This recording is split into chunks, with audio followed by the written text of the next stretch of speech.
Hello. I'm going to check my own mic real quick, so I'll hear myself. Hello. All right, got it.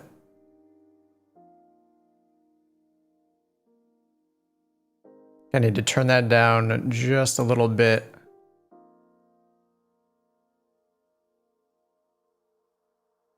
All right, you guys can yell at me if it's too loud, so I'm sorry if it's too loud. I tried to raise my mic volume a bit. I realized my videos were way louder than my stream was, or I guess I should say my stream volume was really, really quiet compared to my regular video volume, so I was hoping to fix that here. So if it's too loud, then just yell at me. I'll turn it down a little bit.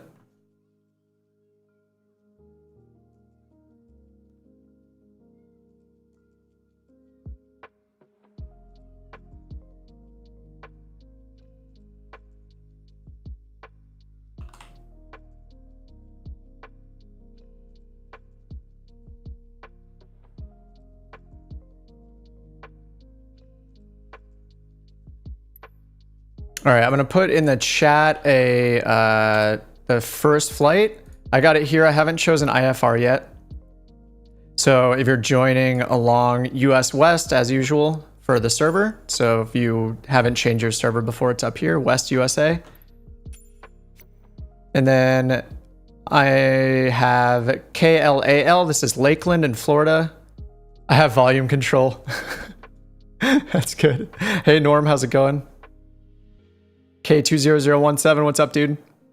I don't know how to say your name any more concisely. Hey, Anxious, how you doing? Thanks. Okay, so I have Lakeland as my departure, KLAL, Kilo Lima Alpha Lima, and then Brooksville. We're gonna fly into Brooksville, or at least I am. If you guys join, you can fly in too. I just found an airport. This is in Florida, and it has multiple RNAV approaches. So we're just going to choose each of the different approaches and do them. It might get a little repetitive, but I'm just practicing publicly here, I guess. So there are a few different types of approaches here. They have the localizer and ILS approach for runway 09er, which we're not going to do. Maybe we'll do it at the very end, but this is meant to be more about RNAV. And here we have RNAV 03, 09er, 21, and 27. And of the four of these, there is an LPV approach, there's an LNAV VNAV approach, and there's an LNAV approach. So we can do all three of those to talk about the differences and see the differences as we fly them. And why this is exciting is I'm kind of doing a dry run here in practicing them myself, because I haven't, until last night, basically hadn't flown any of these approaches at all. I did one or two last night to try it out, but this is, for me, it's very new to be able to do this because it wasn't in the sim before. So I'd never been able to fly one of these approach types because they've never been supported in the year that we've had flight sim. But thanks to the working title team and the NXi app, or the NXi mod or add-on, whatever you want to call it, we have this capability now. So it's really cool. We can try these approaches out. So for the first one, I'm going to manually choose RNAV 27 here as the approach, so we make sure we get it. As far as ATC is concerned, it's not a big deal if you don't want to use ATC. It doesn't really matter. You can just choose this manually using the NXi once you're in the plane. And I'm going to start at the parking real quick and get it started in case people want to join. And if you're joining in multiplayer, make sure you have the server set to West USA. And then up here in your flight conditions area, you want to make sure it's on all players. And that's because this unlocks it from time and weather. So we can all choose our own time. I'm choosing live weather and time to start, but then I'm actually just going to pull the time slider in the bottom left down here to make it daytime. I usually pick dawn more than anything. So I'll pick maybe just a little bit before dawn. There we go. And I'm just going to load in here at Lakeland. I'm going to fly the 172 to start. Maybe I'll switch it up a little bit for the other flights, but for now, just going to use the the go-to, the 172 with the G1000 in it. Oh, K2 is good. Gotcha. What's missing in the NXi? What is missing to become the default? So if we do a very mean thing and not include all the things that it does that the stock one does not do, which is like a billion things, I think the only thing that you can do in the stock G1000 that you cannot do yet in the NXi is get to the waypoint page. So when you select a waypoint, say like an airport, for example, you can scroll the FMS knob to get to another page there called waypoint information. And I think that's the only thing that's missing. But I mean, now that the METARs are available, that capability is awesome. The waypoint page gives you things like the frequencies for that airport and the runway information. So I think once that's in, I don't see why it wouldn't be. I mean, you know, I don't see why it isn't now, but you know, it's hard to take things away from people. So I think all it really needs is the waypoint information page, and it could easily just, you know, with the blessings of Asobo and Microsoft, become the stock G1000. And I won't have to call it a mod or an add-on anymore. All right, looks like it's caching here. I realized yesterday that my rolling cache was turned off, which is interesting. I don't ever remember turning it off, but I was just looking through my options yesterday and went under traffic I went under data here, and I scrolled down and I realized that this rolling cache right here was turned off for some reason. I have no idea how long it's been off, but mine was off. No nap time, just getting started. So yeah, you might want to double check yours too and see if it got turned off here. All right, I'm gonna get this started with as always, with these assisted checklists as a fire truck goes by my place. Don't know if you guys can hear that. Subdued rat is loading in. Awesome. How's it going, Chris? Pitot heat on. I have that on a switch on my Bravo, so switch that up before starting engine. I also have Navigraph loaded up for today, so I'll pull that up so we can look at the charts together. Maybe see some moving map action. Electrical equipment off, so I'll turn the pitot heat off. It didn't change for you. Nice. How's it going, Josh? This test and hold for 20 seconds. Somebody said it was like test and hold for 5 seconds, not 20. Hey, Nap, not much. Got an evening stream here. Yeah, during the work week, I'm trying to do Thursday nights. So it's 5:30 here in Los Angeles, and then Sunday like afternoon, say noon or so on Sundays as a fly along. But yeah, I'm really excited to play around with the G1000 here. Even more. ARM standby battery switch, verify PFD. This one gets stuck, I think, just because the NXi right now, it doesn't necessarily detect everything. Check parameters. And because there's no single screen version here where you have the engine information on the left. MBus volts. Check 1.5 volts or less. BAT SMs. Check verify discharge. STBY BAT annunciator. All right, continue. Oh, today's your Friday. Nice, lucky. Well, you get to the weekend sooner than those of us in the States.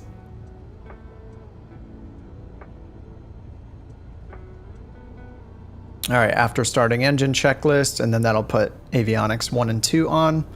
Then we'll get the MFD going. And I also got, let me turn on traffic nameplates. I got I think a while back, somebody suggested one of these plugins for the traffic nameplates. So I turned that one on. I'm going to leave live traffic off for now, just because it can get a little crazy on the ATC. Yeah, so I have this add-on right here that gives this size of nameplate, so hopefully it's less obnoxious looking.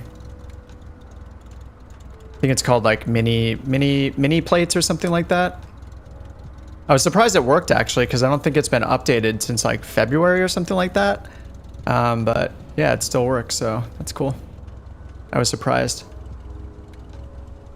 think we got an A5 next to us. I haven't flown that plane in a really long time. All All right, we'll see if I'm gonna at least wait here for Subdued Rat to load in. He said he's joining.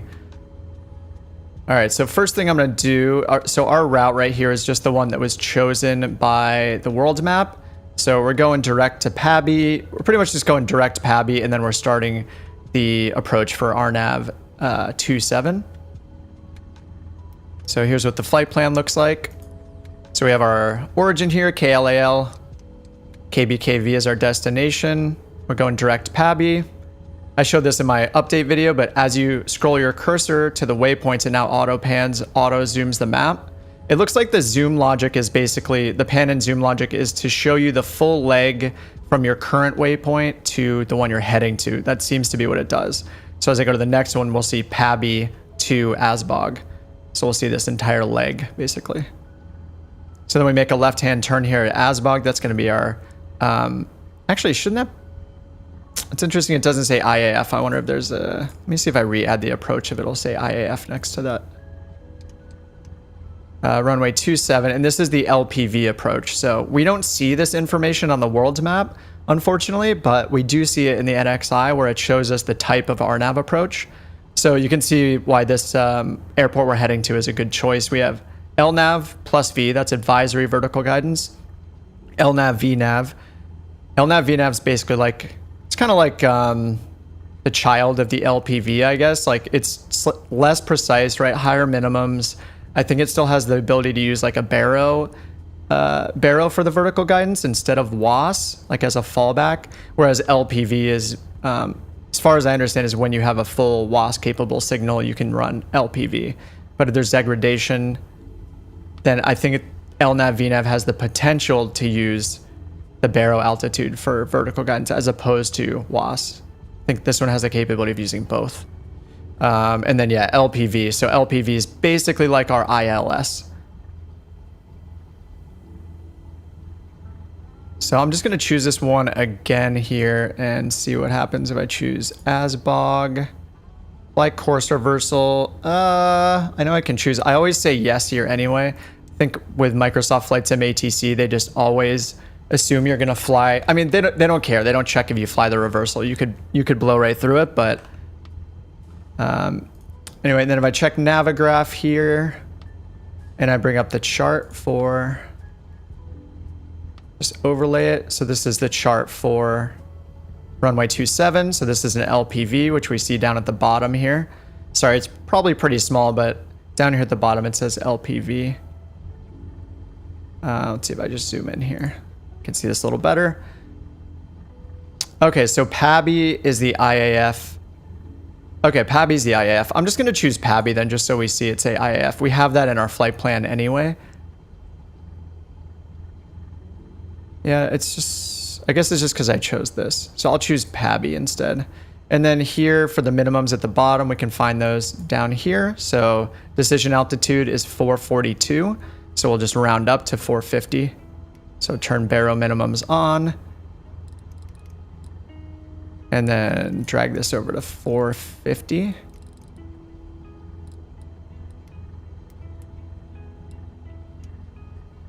All right, then we have Pabby, which is actually the IAF.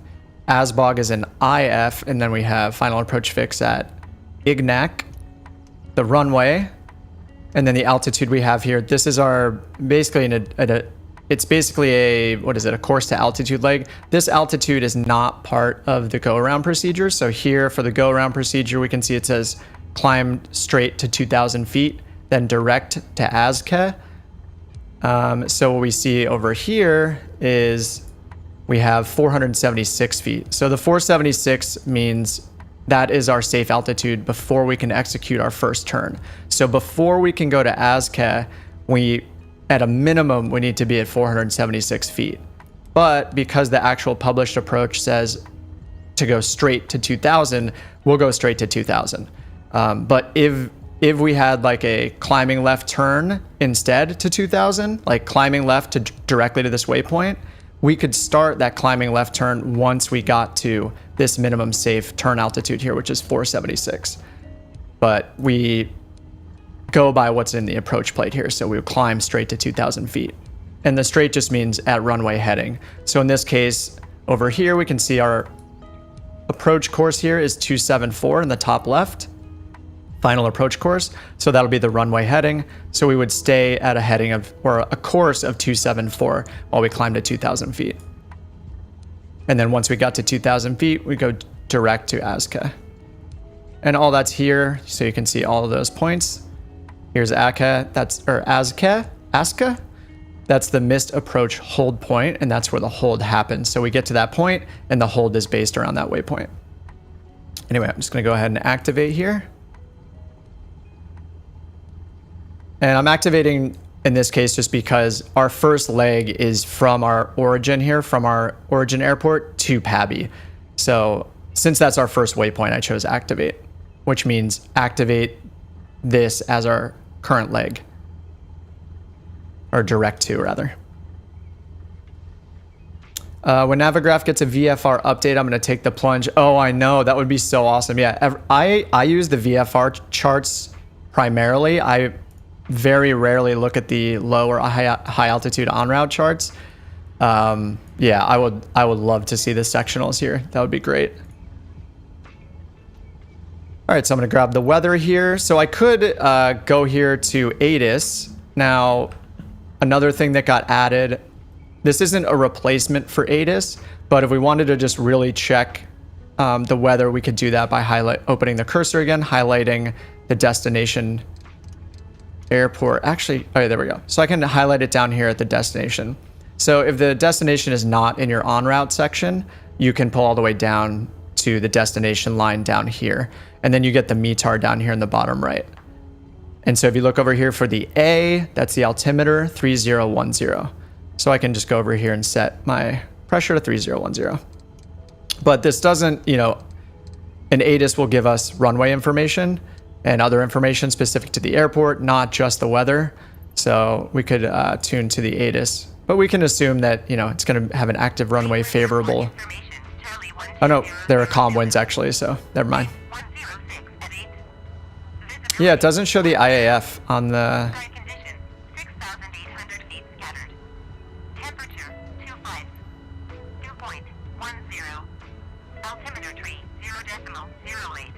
Oh, whoops, I chose the destination airport. I'm smart. There we go. All right, 10 for landing and departing runway.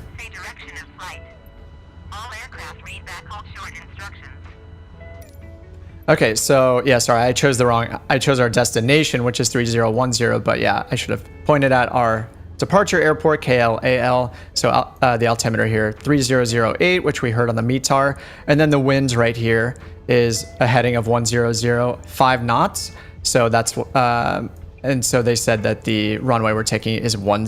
So it's right in line with where the wind is coming from.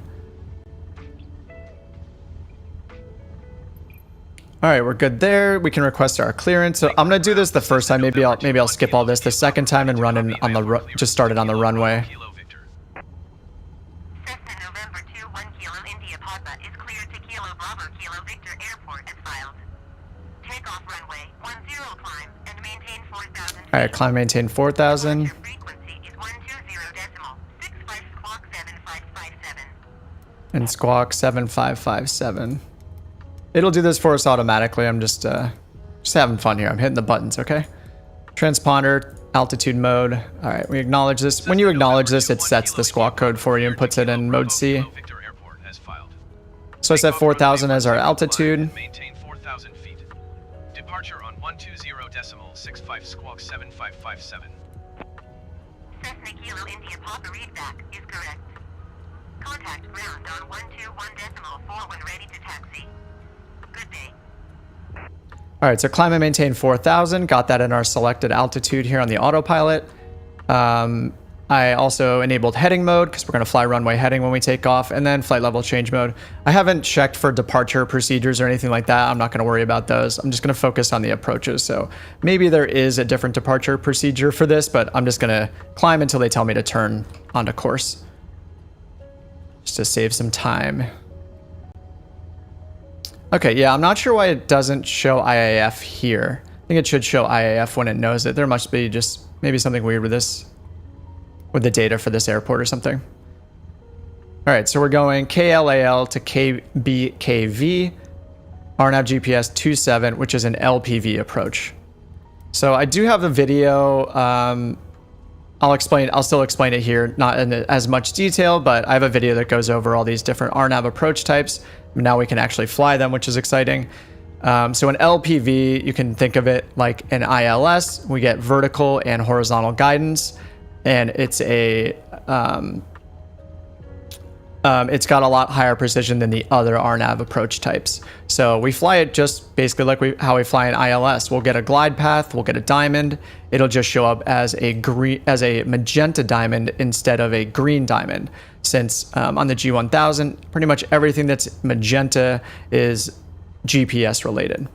And the LPV is actually a WAAS approach. So think of WAAS as like a beefed up GPS system with more precision and capabilities. So WAAS is basically like, our upgraded GPS in the United States. And the LPV is a type of approach that uses WAAS. Cool. And then there's also no simulated like degradation in GPS signal or WAAS signal in the sim. If there was, though, like if for some reason our receiver wasn't able to use WAAS for some reason, there was some kind of interference, then the G1000 would degrade to a different available approach type, and it would alert you and show you here which approach type you were on.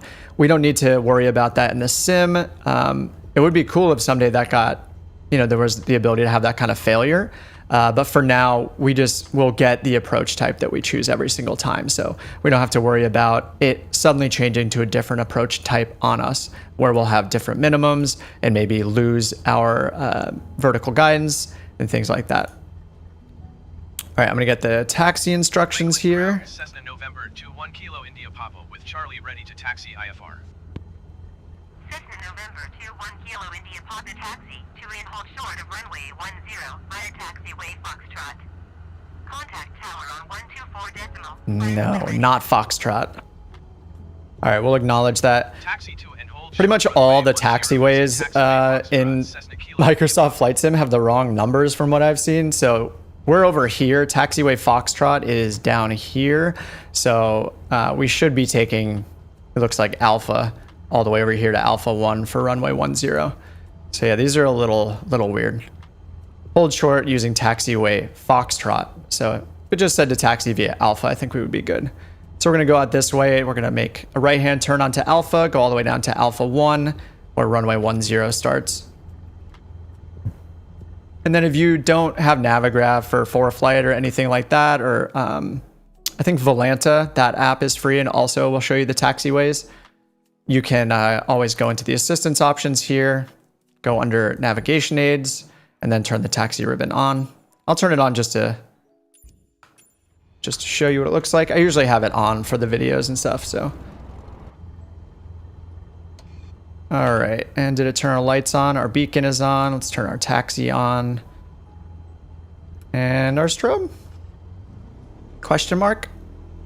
All right, I'm gonna make my way over to runway 10. And my frame rate has definitely gone down. I turned on some options. Maybe I need to turn some options off. Caution other traffic. Hold position Cessna Kilo India Papa. Where? I'm not sure if they fixed multiplayer traffic showing up here or not yet. Oh, my traffic will be off. Turn it on. Yeah, I don't think it shows multiplayer traffic still.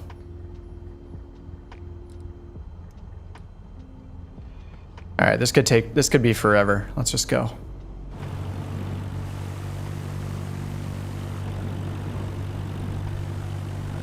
Oh, I see subdued rat. All right, continue taxi. Really? No. Still no multiplayer? Bummer. Yeah, I hope they fix that. Man, who was I watching? I forget the name of the streamer I was watching a few weeks back, but this guy was using some software that let you and people on other sims see each other in multiplayer. I forget the name of it. I'll have to Google it. Maybe one of you guys knows offhand. But they were using that as a replacement for just to get by this bug for now, they were using this third-party software that lets all sim users use the same traffic, multiplayer traffic. So you could be on X-Plane, on Prepared. Oh! you could be on X-Plane, Microsoft, or Prepared, and wow, this thing is just, okay, I'll just tell them. Hold position Cessna Kilo India Papa. I have AI traffic off. Cessna Kilo India Papa, continue taxi. It's not calling it for the ground, for the vehicles, is it? I don't think it is. I'm actually wondering if my frame rate right now is lower because I'm using Navigraph. Just because I have this up. I wonder if that's why my frame rate is dropping, actually. Cessna Kilo India Papa, please acknowledge. Roger, Cessna Kilo India Papa. Roger. Alright, Navigraph is nice. I don't know if it's causing these issues, but yeah, just being able to pull up the charts is really cool.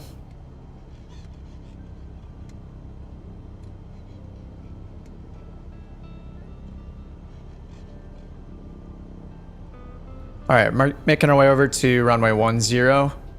Subdued Rat is here in a DA40. Good old Diamond.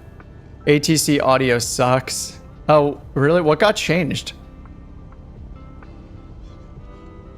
I think I was doing a few flights last night, but I had it turned off and I was just listening to music, so I didn't notice anything different, but it's going nuts right now on the ground. I don't know why it normally doesn't freak out that much with ground traffic.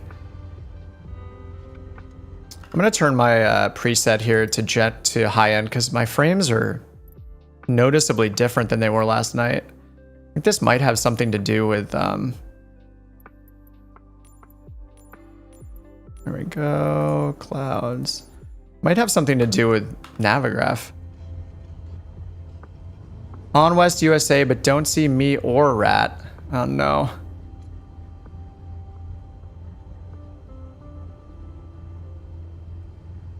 Taxi speed must be over 20 knots. Whoops, my bad, guys. You're right. Thanks, Steve. There we go. 24. Steve's saving us all some time here.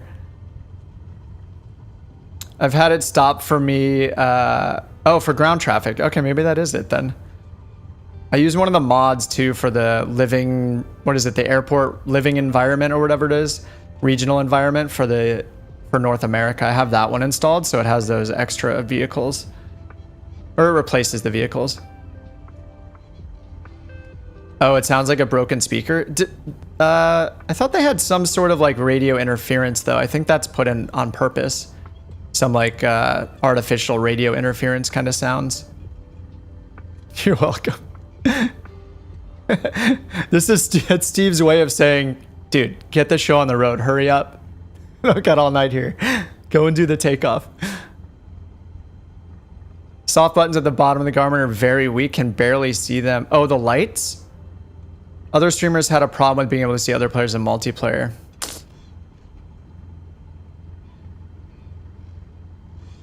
Offline. The offline voices are really funny. I remember hearing them. Yeah, you can turn off the VHF. Yeah, I'm gonna leave it on, but yeah, I think that is an option.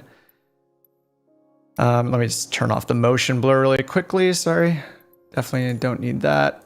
Just eats up some frames. All right, go to the tower. Request our takeoff clearance. Lakeland Tower, Cessna November 21 Kilo India Papa, ready for IFR departure runway 10. Cessna November 21 Kilo India Papa, altimeter 30.10, wind 106 at 8. Cleared for takeoff runway 10. All right, clear for takeoff. All right, Rat, let's do it. Oh, I didn't do my other checklists. Bad pilot.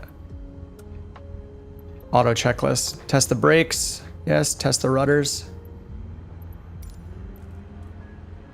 No run up, we're good. Comm frequency set. Parking brakes, flaps 0 or 10 degrees. We have like a... let's see. Yep, landing. Oh, I didn't have taxi lights on? Fired.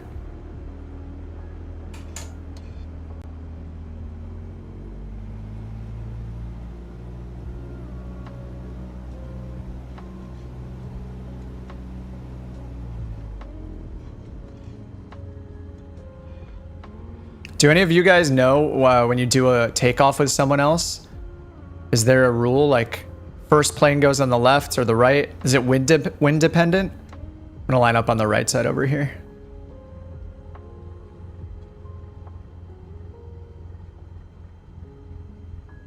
Trying to hop in, but you're stuck updating. No. Sometimes that can take forever. I hope it goes quickly for you. What's wrong with my flight director? Oh yeah. I don't know.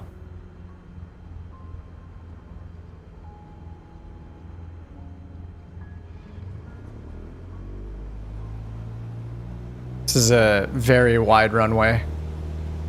It's gonna stay off to the right side here.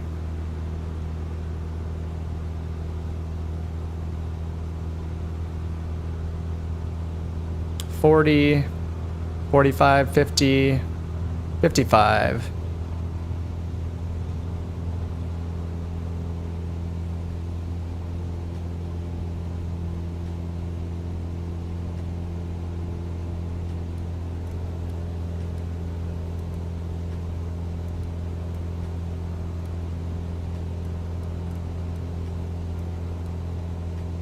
See if I can do this without crashing.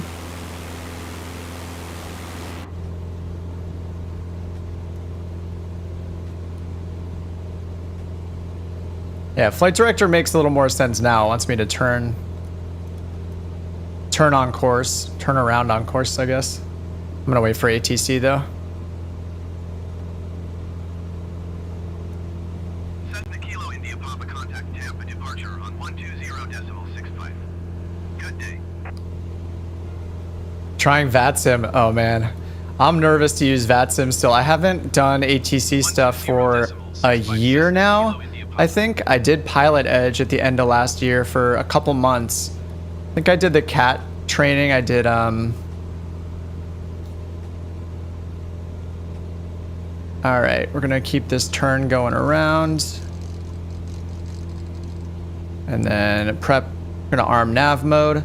Yeah, I did ATC, or I did Pilot Edge rather for a couple months. I did the CAT program there. Where you learn the basics of communication, and I thought it was really good. I had a good time doing it. Yeah, I would like to do VATSIM. I might end up doing Pilot Edge again and do all the instrument stuff, just because, you know, I want to learn all of that stuff, and I felt like their tutorials were really good. So, yeah, I might do it that way again, just because, yeah, I found it really useful. The community names, yeah, they look a little weird right now, right? With the white outline, but I just found a plugin. I'll have to paste it in the chat later. I'll have to do it in the chat later. Oh yeah, Jesse, I'm not taking the. I don't take every single portion too seriously. Yeah, the fuel pumps were off already on takeoff. I'm just focusing on the chat, honestly, and getting us en route so we can just focus on the approach. But there's a plugin for this. I think it was called Little Plates or something like that. I'll have to find it and post it later when I have a minute. But I just searched Google for it, and you just put it in your folder. You choose which color you want for the nameplates, and it replaces them. It looks pretty good when they are on a light background. It gets a little weird, like right now you can't even read Subdued Rat's name down there. But it's way less obnoxious than the other one, so... Yeah, like this name in the distance there looks really good on the bright sky background.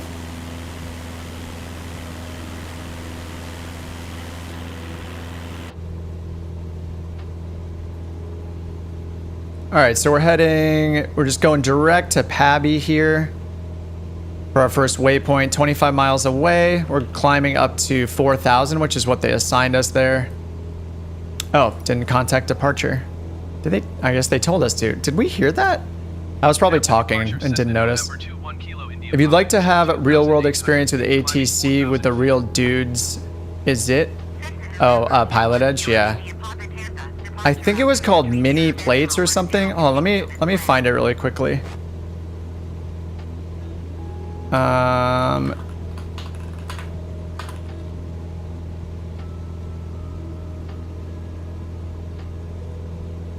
I I think it's this one. Yeah, it was updated in January. Yeah, here's a link. This is the one I'm using. It hasn't been updated since January, but it seems to be working just fine. So you just download the zip file by clicking that code button in the top right, and then the green code button, and download zip, and then you just put one of those folders with whichever color you want. And if you scroll down on that page, it shows an example of each of them. So I'm just using the blue one, but there's green, orange, red, and then there's small original, which kind of looks like the default plates, black and white with like a background. All right, we're at 3,600 feet.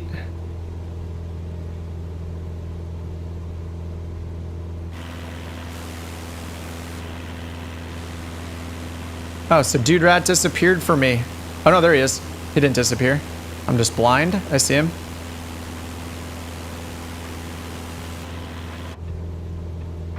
Oh, yeah, we do have an actual climb checklist in here, don't we? Airspeed 70-85, we're at 74. Throttle is full, mixture rich. I just leaned our mixture a little bit because we passed 3,000. We're now leveling off at 4,000. Taxi and landing lights off above 1,000 feet. This one always weirded me out. I thought that you're supposed to leave your landing lights on when you're below 10,000 feet. At least I think that's what my partner said. She flies, and I think she said they leave theirs on pretty much all the time because they never really go above 10,000 in the plane she flies. But yeah, I think they just leave theirs on for visibility. Maybe it just differs from area to area. All right, cruise 21 to 27. We're at 2680, 75% power.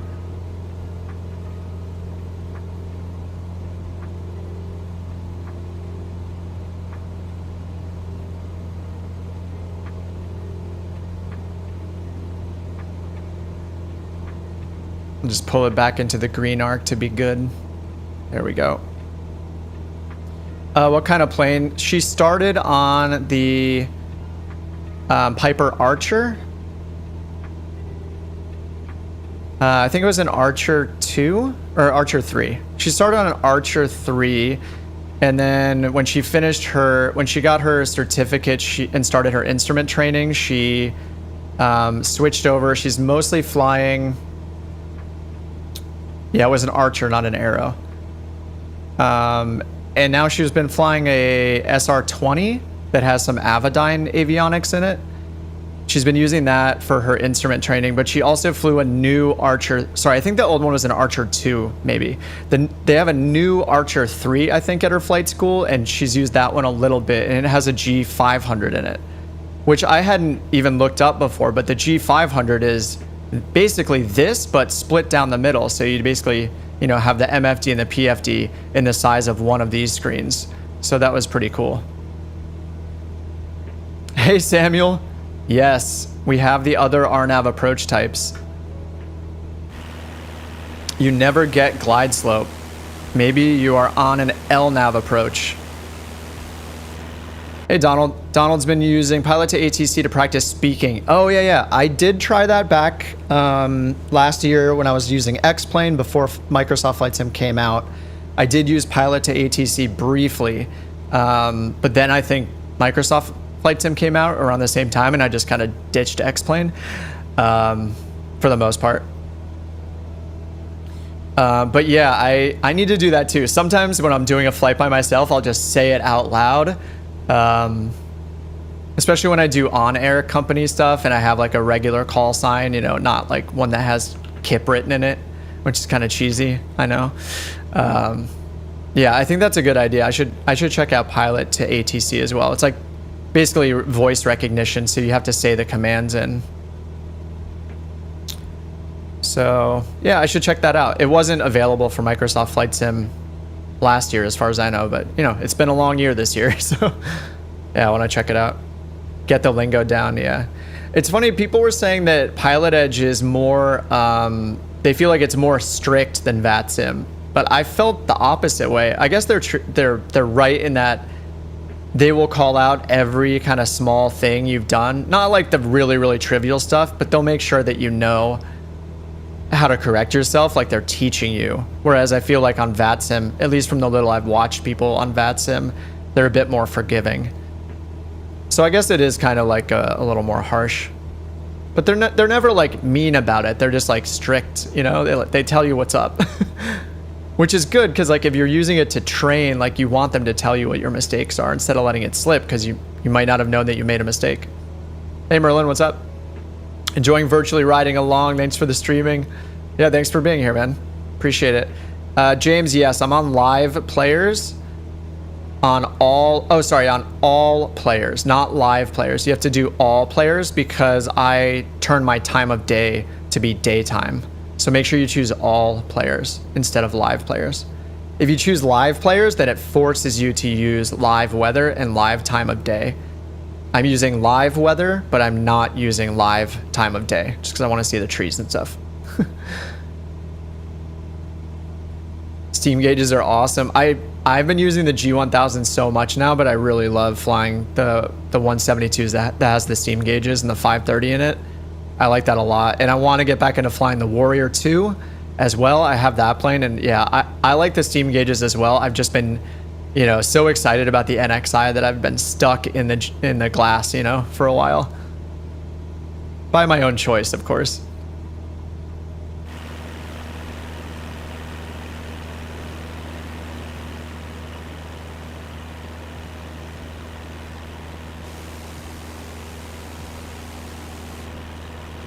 I'm gonna slow down a little bit so Subdued can catch up to us a little. There we go. I'm going pretty slow, I guess. Ground speed is 117. We have a nice 6-knot tailwind. All right, here comes our approach. Pabai. I would say Pabby, but I guess it's Pabai. Acknowledge. It must be Pabai. Yeah, so we're going RNAV 27. So here we see it's an LPV approach. So we basically fly this like an ILS. We have both vertical and horizontal guidance, and we'll get the glide path. It'll just be magenta instead of green, and we won't need to use our nav radios. We won't need to switch over to localizer 1 or localizer 2 on the CDI down here. I guess something I should get in the habit of doing is going down here and switching my bearing pointer to GPS. So this will give us the direct to our next waypoint once we're in a turn and stuff like that. Nice to have. And then I already set the minimums. I looked these up over in Navigraph. So I pulled up the chart here. So our minimums for the approach right here in the bottom left corner, it says decision altitude is 442. So that's what we would put in here for the Barrow minimums. So I just round up to 450 because we never want to be lower than our minimums here. So round it up. And then yeah, it also has on the Jeppesen charts here, it has the decision height, the AGL in parentheses. So that's 373 AGL. So let's see, do we have the hold as part of the procedure? We do not. So yeah, we're just going to ASBOG and then to the FAF, right? So here's ASBOG, our left turn. This is a no procedure turn IAF. If we were coming in on ASBOG as our initial approach fix, we would do the turn. All right, contact Tampa approach. 125.3 for Cessna Kilo India Papa. Pabai like rabbi. Yep. Try to remember to say Pabai. I don't want to offend the air traffic control. 4,000 feet. By mispronouncing it, they'll know I'm not a local. Oops. Pabai. All right, 3011 on the altimeter. Continue as planned. 6-knot tailwind, and we're still heading to Pabai. 7 miles to Pabai, and then we have our top of descent coming up. So here on our step downs, we're going all the way down to 1,800 feet for the final approach fix. So I'm gonna dial that into our autopilot here. I'm just gonna put the final altitude. Instead of doing 2,000 and then having to re-engage VNAV later, I'm just gonna put in the 1,800 and hit VNAV now. And remember, you have to change the selected altitude here on the autopilot, the number in cyan, first before you are able to enable VNAV or VPath mode by hitting the VNAV button over here. All right, so our first step down is 2,000 feet. And if we check over here again on the plate, let me bring this up larger for you guys. Down here, we see that that matches. So right here, we have 2,000 shown right here on the left side of this leg from Pabai to Asbog. It says 2,000, no procedure turn. And then right down here in the profile view, we see 2,000 right there as well. And then after that, we go down to 1,800 to the final approach fix, which is Ignac. And from Ignac, we will use our glide path to go straight down to the runway. It's runway 27. Our decision altitude is 442. So if we get to 442 and if we wanted to go mist, we could do that. I think I should do that the first time, right? I think we should go mist. I need to practice that as well. It's pretty it's not, I don't know if it's complicated, just remembering all the steps is the hard part, you know?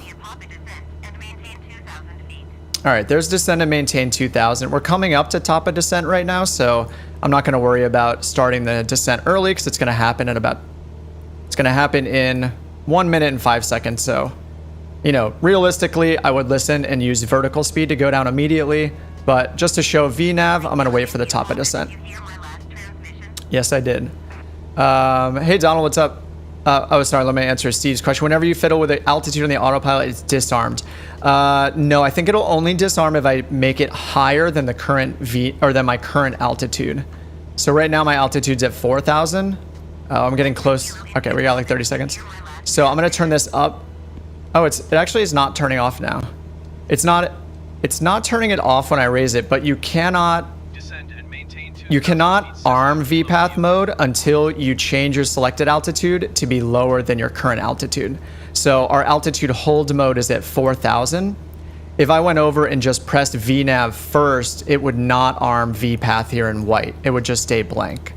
So the first step, just like if you're doing a descent or a climb with autopilot in any other mode, generally you're gonna want to set your selected altitude first. It's the same thing with VNAV.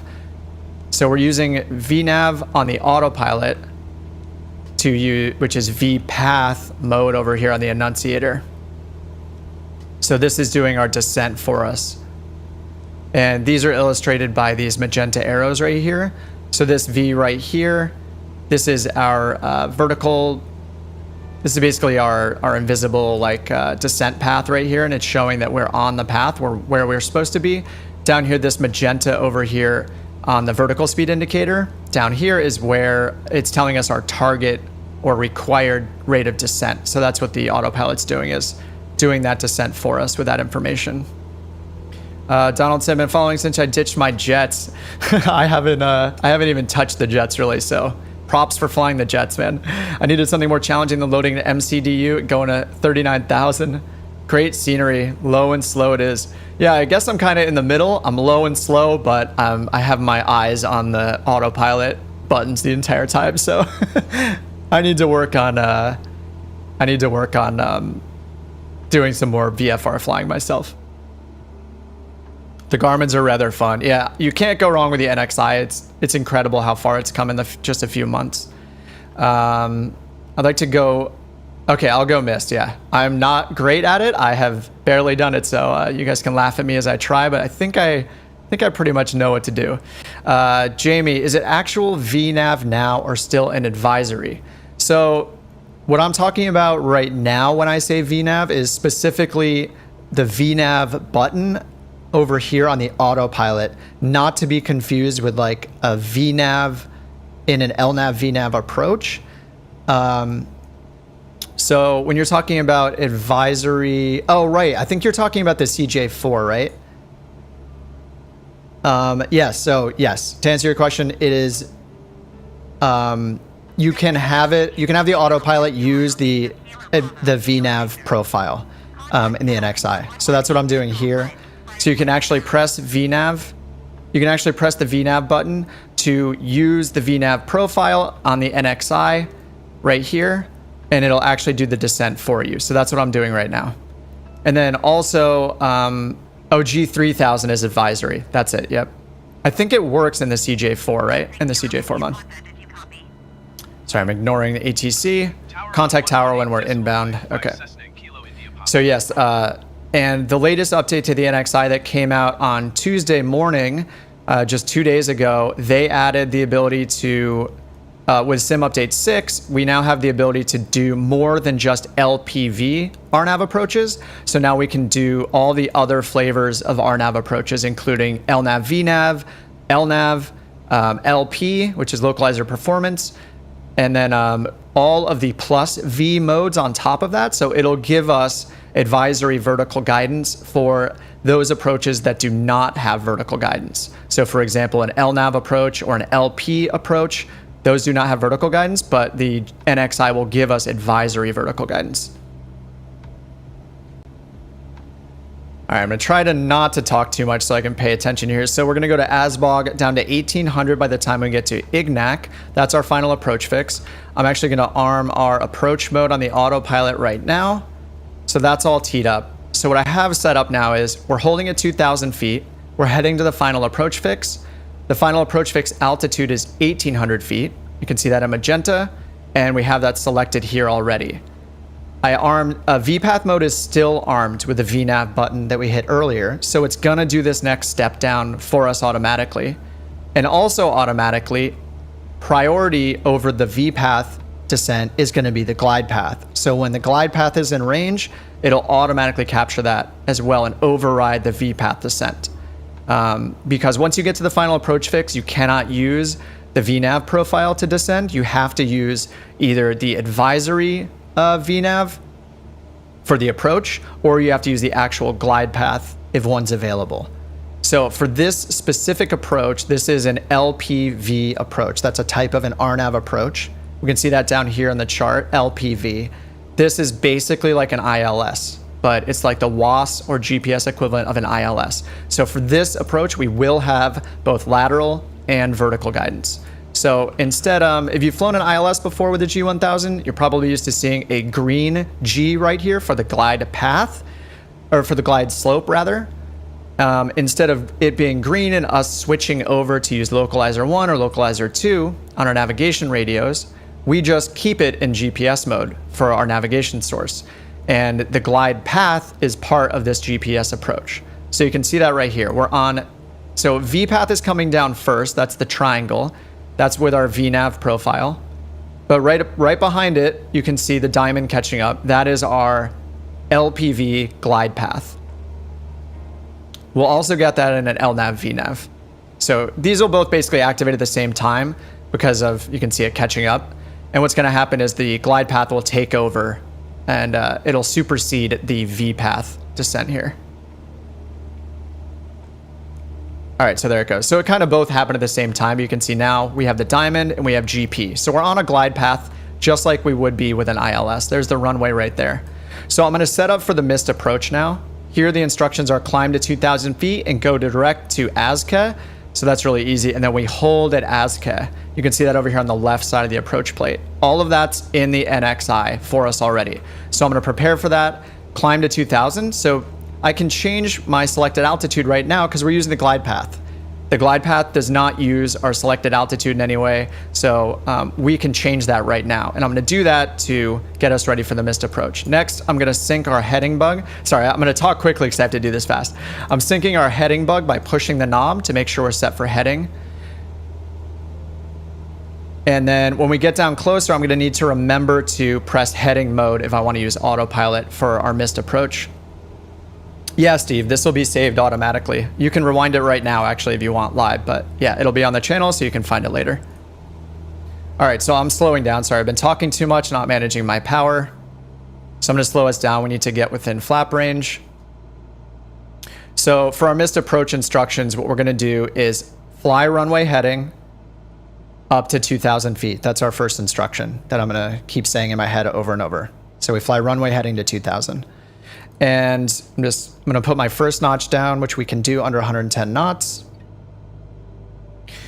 And as soon as we start going missed, what I'm gonna do is we can activate the missed approach procedure in a couple ways. If you fly past the missed approach point, which is a point down here in our flight plan, right here, the MAP, that's runway 27, so that's in our flight plan. As soon as we fly past that point, we'll be able to hit a button down here this OBS button will turn into a button that says suspend. If we press that button while it says suspend, that will continue to our next point in our GPS flight plan, which is the missed approach hold point. So I'll do that once I'm ready to, but the first thing I need to do is give it power, start the climb to 2,000 feet, put my flaps up. So I'm putting my flaps down to pretend like I'm gonna actually land, which I'm not. Our decision altitude down here is 450. We're at 620 right now. 500. Okay, 500 AGL. The pappies are good, 2 white, 2 red. Obviously we're right on it, like we could land this, but we're gonna pretend like we have a problem. All right, and our minimums are coming up here. I'm gonna sync the heading bug once again to be paranoid. I'm gonna turn off our autopilot, and I'm gonna hit heading mode on the autopilot right now. So say we're still coming in, so I'm hand flying the final part, adding a little power. As we feel a little low, we can see 3 reds.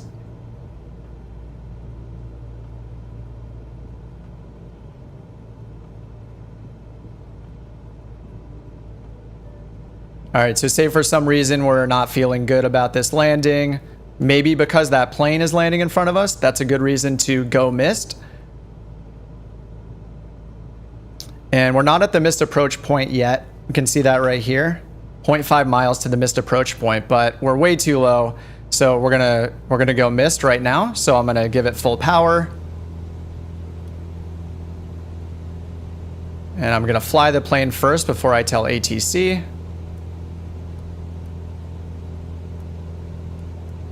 All right, remember we're climbing runway heading to 2,000 feet. We're at 220 feet right now.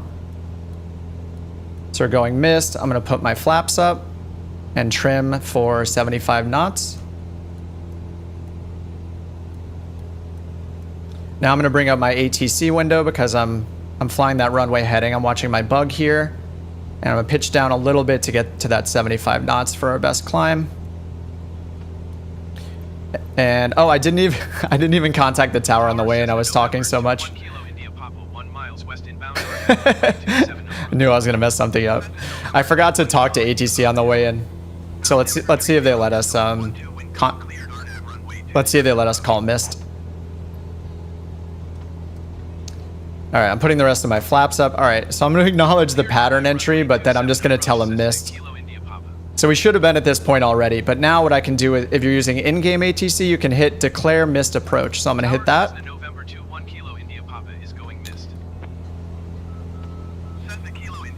And they're passing us back off to the approach controller because we've gone missed. So we're gonna do the handoff. I'm gonna turn on autopilot now.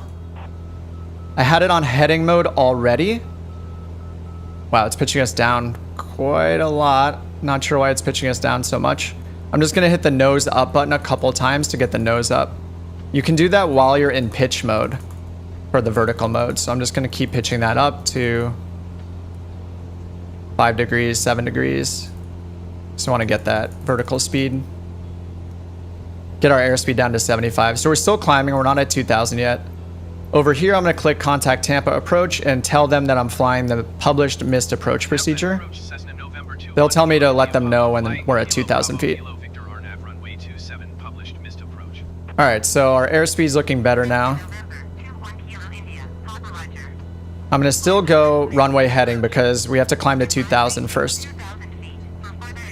Advise reaching 2,000 for further instructions. So that 2,000 right there comes from our missed approach procedure. So right there, climbs to 2,000 feet straight ahead, meaning our last course we were on, which was runway heading, then direct to ASCA. All right, so we're still climbing and we're almost at 2,000. So I have altitude selected already, remember, so it's already switching to hold us at 2,000 feet.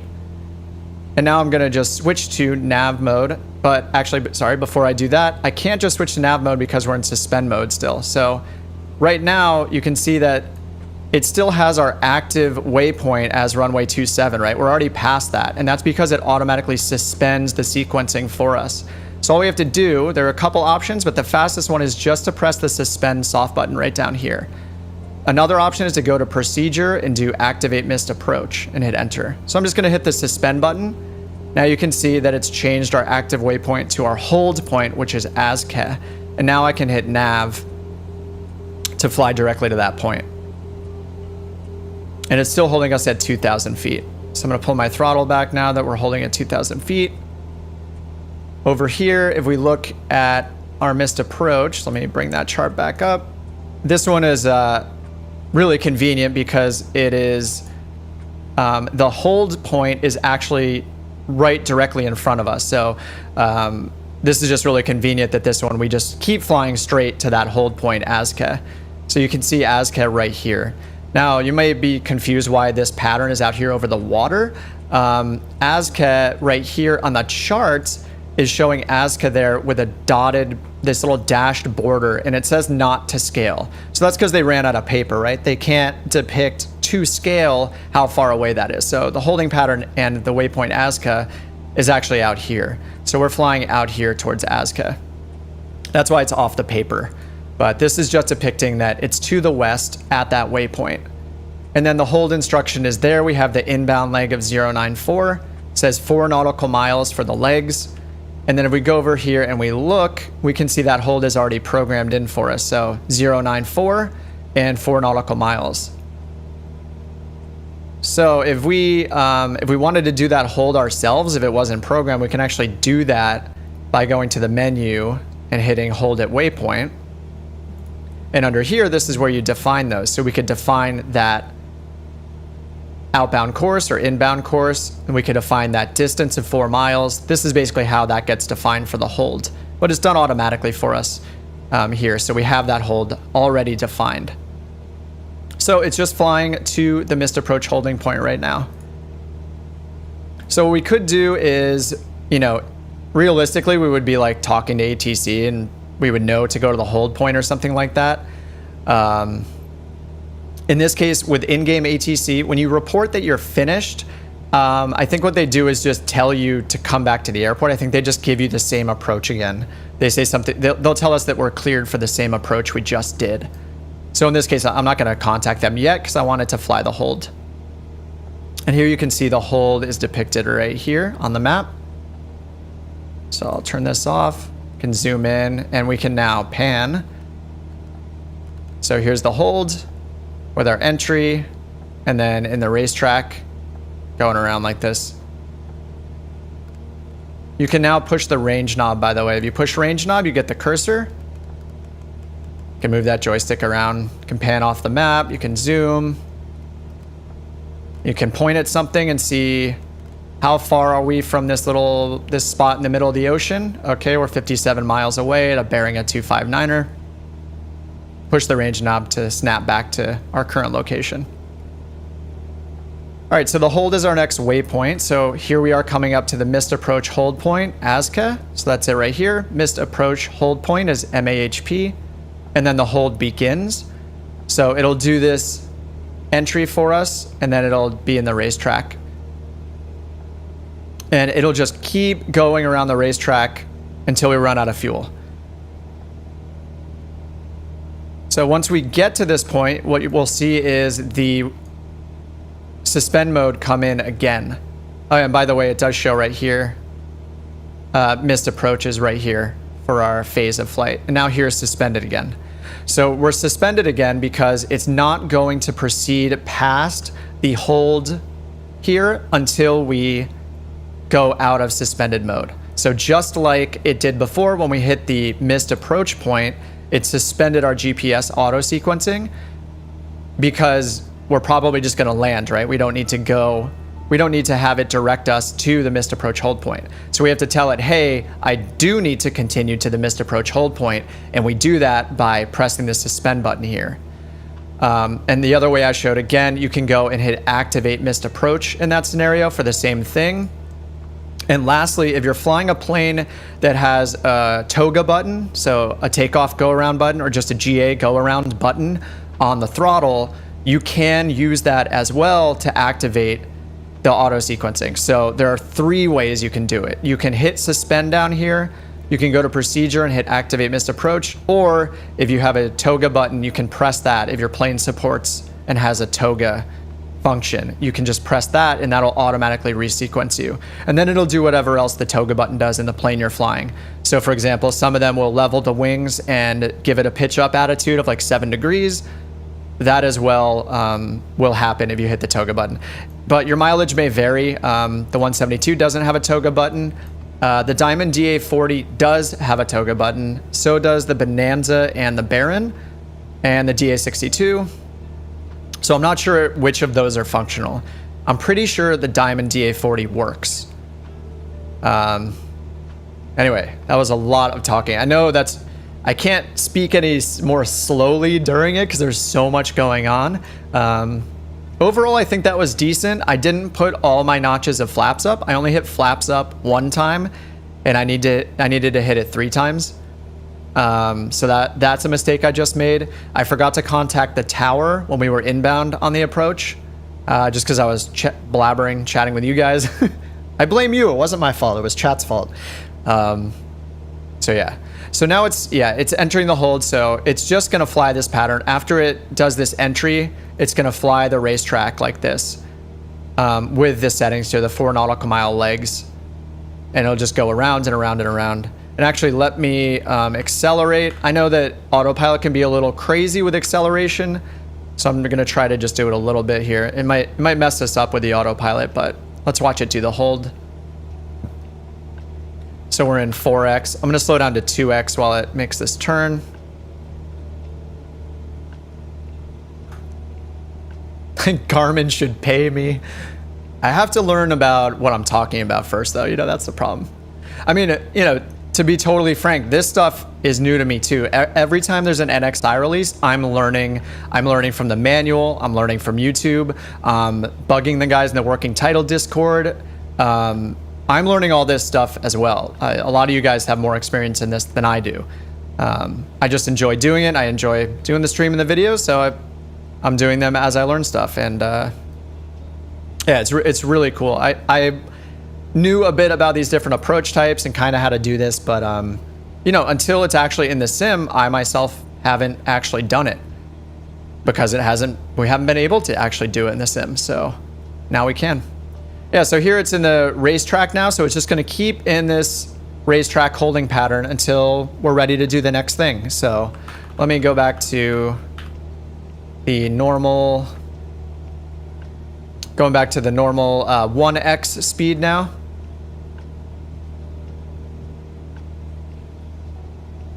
And sorry for you guys that flew along. Sorry, you guys have landed like 15 minutes ago, so sorry about that. Do you need to press the suspend button or does it for you? Yes, so it goes into suspend mode automatically. So when we get to the missed approach point, so that's right at the runway basically. You see this one map? This is the missed approach point for this approach. As soon as we cross over this waypoint, it'll automatically go into suspend mode. And it does that because generally we're not going to go to any waypoint past the runway. We're going to land and then taxi and we're done with our flight. But in the case that you need to fly the missed approach procedure, you need to tell the GPS, hey, sequence me to the next waypoint. I'm actually going to fly to the next waypoint after the missed approach point. So that's why it goes into suspend mode. And you need to tell it you're doing that by exiting suspend mode. And there are 3 ways to do that. The easiest way, and this will work in everything basically, is hitting the suspend button. This used to say OBS, but now it says suspend. So if we press this, then it'll automatically change our waypoint to the next one. And we're about to do that here because the same thing happens when you're in a hold. It's going to keep flying the hold over and over again until we want to exit. And that's because, we need to contact ATC. We need to tell them our intentions. They need to resequence us in for another approach attempt, that kind of stuff. So until then, we're in the hold. So we need to suspend to get out of the hold as well, or hit the suspend button to get out of suspend mode. For the missed approach procedure as well, you can use activate missed approach on the procedure menu right here on either side. You can do that here, or you can do that over here. It's grayed out because we're not past the missed approach point, or we're not on the approach leg anymore. And then lastly, what I was mentioning before is you can also do that if you have a toga button, so a takeoff go around button, or just a GA go around button. Certain planes have that. The DA40 has one. It's right near the thumb part of the throttle, so If our throttle was more like a lever, on the left kind of thumb area of that throttle is usually a toga button. If you hit that one, it'll activate the missed approach procedure. So it'll basically do the same thing as hitting suspend. And mattering the plane, it'll do other things. So I think in the Diamond, it levels the wings out automatically and pitches it up automatically to like 7 degrees or so.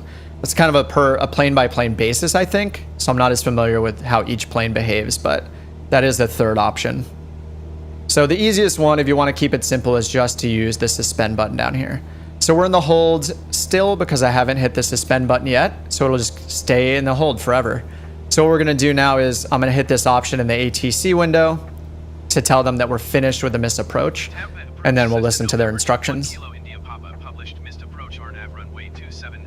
Thanks, Norm.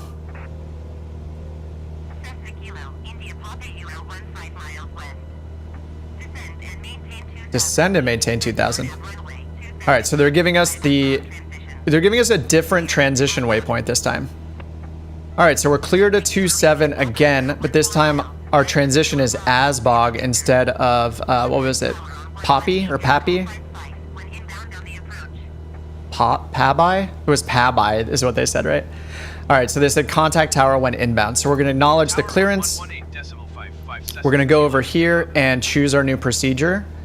Now, it was almost the same, except we have a new transition this time. So we're on the RNAV 27, that's an LPV. And instead of Pabai or Pabby, they told us to go to Asbog. And I know that there's a course reversal here. So we're gonna say yes. I pretty much always say yes there. And the minimums are the same because it's the same approach as before. So I'll leave it at 450, go down. And then in this case, I'm gonna hit, we can only do load or activate, but I'm gonna hit activate, and it's actually gonna activate immediately. So we're going to Asbog already. That was good timing because we're already facing that direction. We're already heading towards Asbog. So in this case, we did not have to press the suspend button because we were able to just activate the approach immediately. And whenever you use activate over here for the approach, activate means take me directly to the first waypoint in the procedure. So you can see here, Asbog is highlighted because we did activate. And you can see up here, direct to Asbog. So we're headed to Asbog now. And because we use activate, that made it so we didn't have to hit the suspend mode. If I went in and I chose a procedure and I was able to load the procedure in without activating it, in that case, I would have just loaded it and then you would have to hit suspend yourself. But in this case, we were just able to activate it immediately. All right, so now we're headed to Asbog. So what's different about this compared to the last attempt on the approach is, oh, this is great. I was gonna bring up Navigraph, but now that I can, oh, why are we off course? Let's see what's going on here. GPS, autopilot is on, altitude mode, 2,000 feet. So we're good. Wonder why we're off course a little bit here. We have a headwind. Just a little bit off course for some reason. Maybe switch to heading mode and then back to nav mode. And then there, pull us back on track. All right, let's see if that fixes it. So what I did was I hit heading mode. I was just trying to wake it up. And then I'm gonna bring us back. Oh, maybe that's why. Oh, maybe I found a bug right there. Maybe I was off course too much somehow. All right, we're gonna fly back towards the course. Now GPS mode should activate for us in a second here. Please?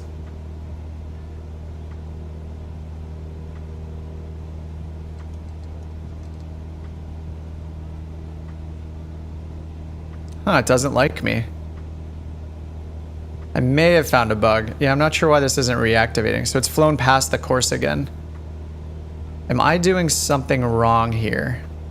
I wonder if it thinks it's in suspended mode still. Let's try this. I'm going to turn OBS mode on and back off. Yep. Ah, I just found a bug. Okay, so I did activate on the flight plan, as you guys saw, for that approach. I activated the approach, and that automatically turned suspend mode off. Wait, is it going to turn? No, it's not. Huh. It still does not want to go on a course. This is my nightmare. What? I can't use autopilot? Yeah. Yeah, it doesn't want to go on the course.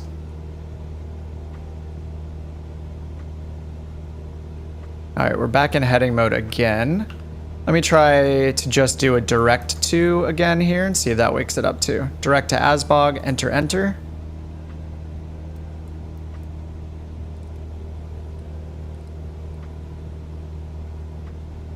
Okay, and nav mode. Maybe that's doing it. See if it turns back to the left in a second.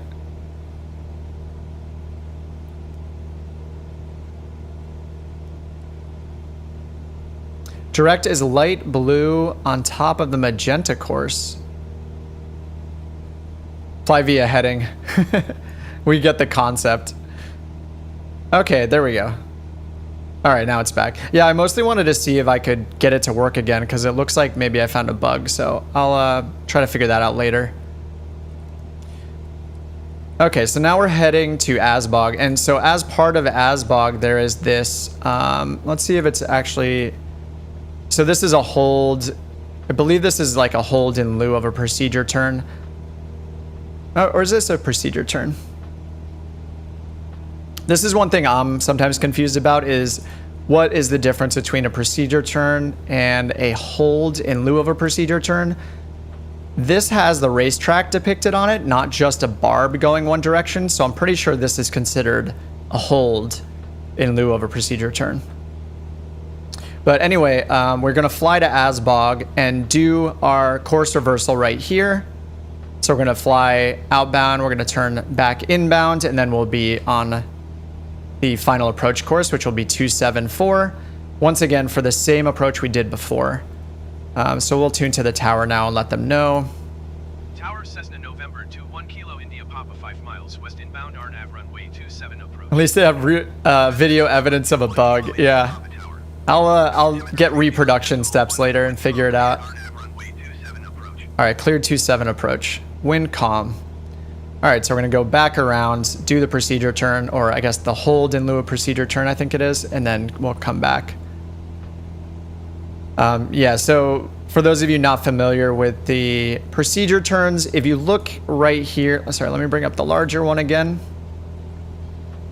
Right here, you can see there are a few different initial approach fixes. So this is the first waypoint in our approach procedure. Up here at the top, we have this one, which is Ozyme. Yeah, let me reply to him.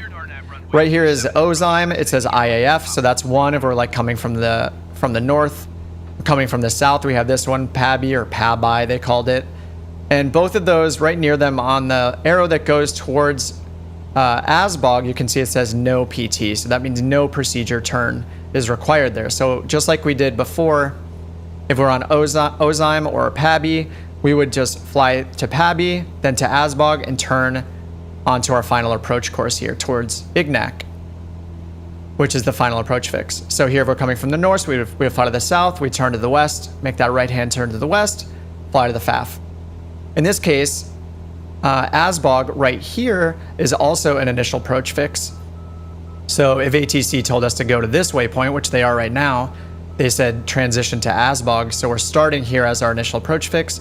This one does not say no procedure turn. If we come in on this one, we have a procedure turn here, or in this case, I think it's a hold in lieu of procedure turn. So on the north side of this, we have to make a turn. We have to turn around and then come back inbound. So it's a course reversal.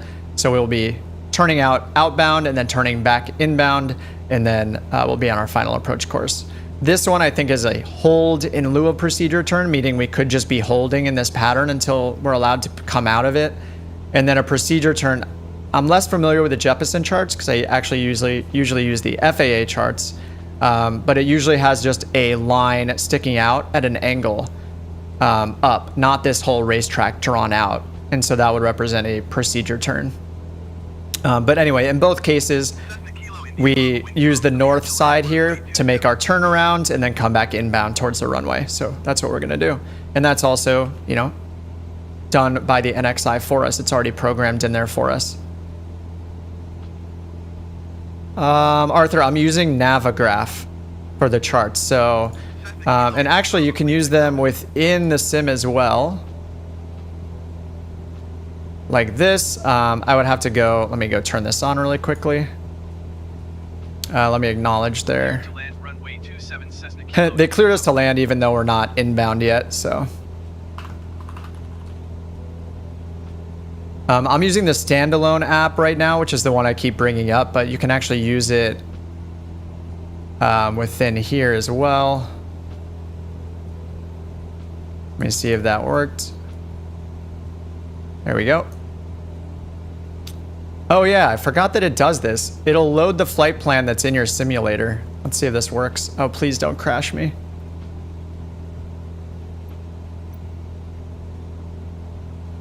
There we go. It doesn't have the approach in, so I'm going to go ahead and choose that. Add edit procedures, approach. I'm going to choose 27 to ASBOG. There we go. And yeah, so this is Navigraph. It's a subscription, but you know, you just pay for a year. I like it a lot. But you can find these approach charts in a ton of different ways. You don't have to buy Navigraph, but it's cool because you get the moving map like this. And then what I can also do is click up here and open the charts. So here are all the charts. You can get the taxiway diagrams and all of that. This will also work in VR if you use the plugin like this within the sim itself.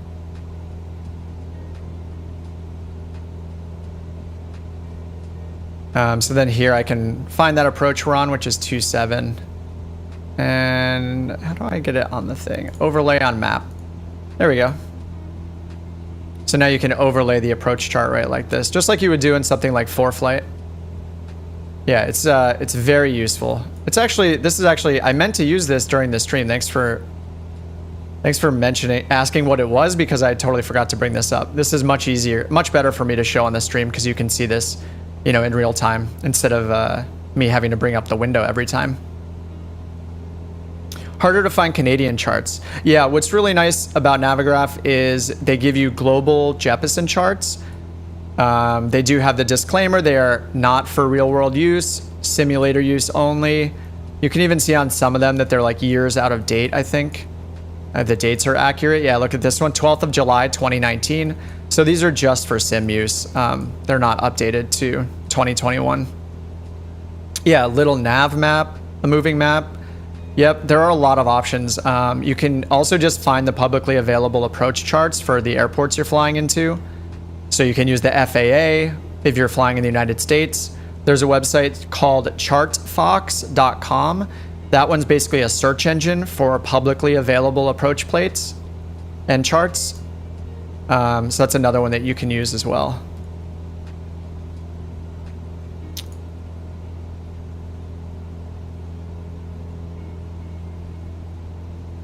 I don't know where to put this. I don't really want to hide anything. We can see grass over here, so I want to show that. How do you overlay the charts? Oh, I'm not sure how to do that, but maybe someone in chat can help. Will the procedure turn be clockwise or counterclockwise? We will first make a left turn. So where it depicts it being over here, because we're going this direction, we want our inbound course to be basically where the racetrack is shown on the right side. So we're going to make a left turn to go to the far side of the track and then a right turn to come inbound. And because it's showing the procedure turn or the hold in lieu of procedure turn on the north side, we just have to make sure our turn is to the left. So yeah, we'll make a left and then a right. And we should be able to see that here. And then once we get to ASBOG, actually this is something else that, this is a little bit detailed, but this is another nuance of the NXi's behavior when it comes to a procedure turn or a hold like this. With VNAV, so what we need to do is, if I look at the chart, sorry if this is small for you guys, but the chart down here shows we're gonna go from 2,000 feet down to 1,800 feet. If I want to use VNAV on the autopilot to make that descent for me, I cannot do it until after we get out of the hold. It won't let me activate VNAV until we're out of the hold. So actually I can show you that right now. So I'm going to turn this down to 1,800 feet and hit VNAV. As soon as we cross over this point right here, it's going to turn this off. So see how we have VPath here? All is good, right? We want VNAV or VPath mode to take us down to 1800 feet. And you can see it's coming down here. It wants to do it soon, but it's not going to be able to. What it's going to do is it's going to disable VPath mode as soon as we hit this waypoint. So we're at 0.6 miles.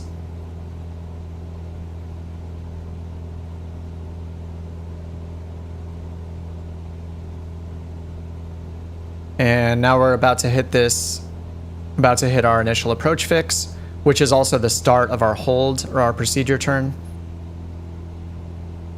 Okay, we hit that. Oh, am I gonna eat my words here? Okay, so it's on. It hasn't started turning left yet. Oh, are we we're gonna fly outbound and then turn left? Oh, I think I'm wrong. Yeah, it looks like I'm wrong. I thought we were gonna turn outbound first. This is interesting.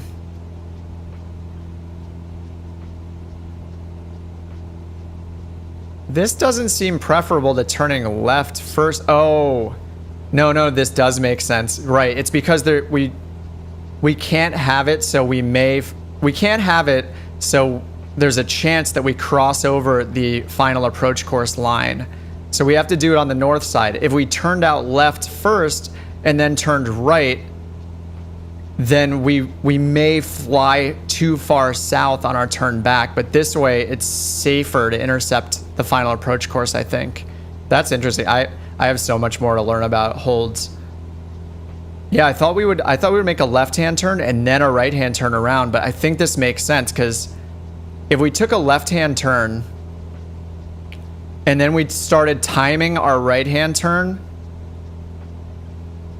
if we went too far south, we would be breaking the rules, right? We would be south of the final approach course line right here.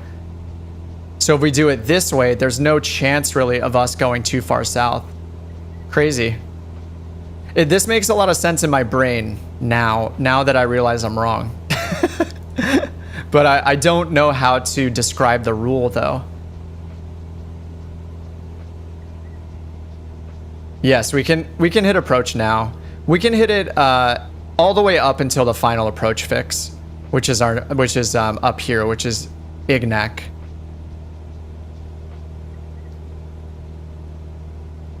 Left, then right. Either way you fly it. Oh, I was right. I said left, then right, right? All right, so yeah, we're still clear to land because ATC messed up a little. As soon as we flew over, we were close to the final approach fix, but we were outbound. It gave us a clear to land there. It shouldn't have done it till we're actually inbound. Yeah, exactly, Edgar. Yeah, I totally understand. Yeah, because if we were trying to intercept the course in our turn out like this way, it would be more difficult to do it than this way. We're on like I don't know how to describe it yet. Okay, so here's our top of descent now and bottom of descent. And VPath is still on. That's interesting. All right. When is suspend used? Two cases. When you're in a hold, not a procedure turn, but a hold where you're just flying the track over and over again. You hit suspend to go to the next waypoint after the hold. And you also hit the suspend button if you fly past the missed approach point and you need to execute a missed approach. Those are the 2 points. Basically, whenever it goes into suspend mode automatically, if you want to go to the next waypoint after that, where it stopped sequencing, you have to hit the suspend button to continue to the next one. All right, so VNAV is on. Yeah, I'll hit approach mode now. You can hit approach mode as long as you hit approach mode before you get the glide slope or glide path. You're good.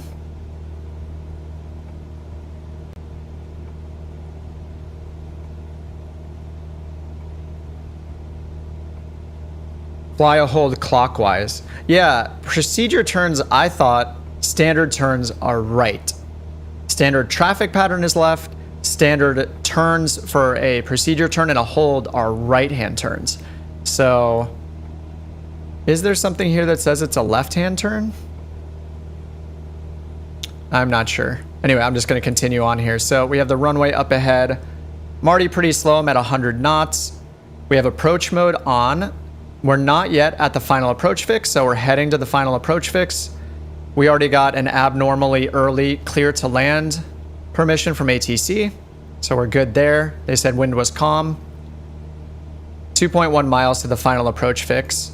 And we still have to descend down to 1,800 feet for the final approach fix, so that's coming up right here. We have both the glide path and the V path profile descent coming in at the same time, so it's basically gonna, glide path will once again supersede the V path descent. So it's gonna just switch to glide path basically. Once it does that, we'll dial in our missed approach instructions again, which is right here, climb to 2,000 feet. Sorry, this is as big as I can actually make the Navigraph chart. I can't zoom in any more than this. So I'm sorry that that's so small, but I'll read it out to you guys. All right, so now we are on the glide path. We can see that right here, glide path. So what we can do is change our altitude to our missed approach procedure altitude, which is 2,000 feet. So we see that right here, 2,000 feet, direct to ASCA. This time we do not intend on going missed. But you can see here also the missed approach instructions at the top, climb to 2,000 feet, direct to ASCA, and hold. Yeah, this is a hold, yeah. Pattern is closed, yep. Okay, so now we're heading from the final approach fix to the missed approach point, so I need to slow down quite a bit. We're in our descent. Get configured for the landing. Yes, Tom, yes. So what happened there is we actually got the glide path before the final approach fix.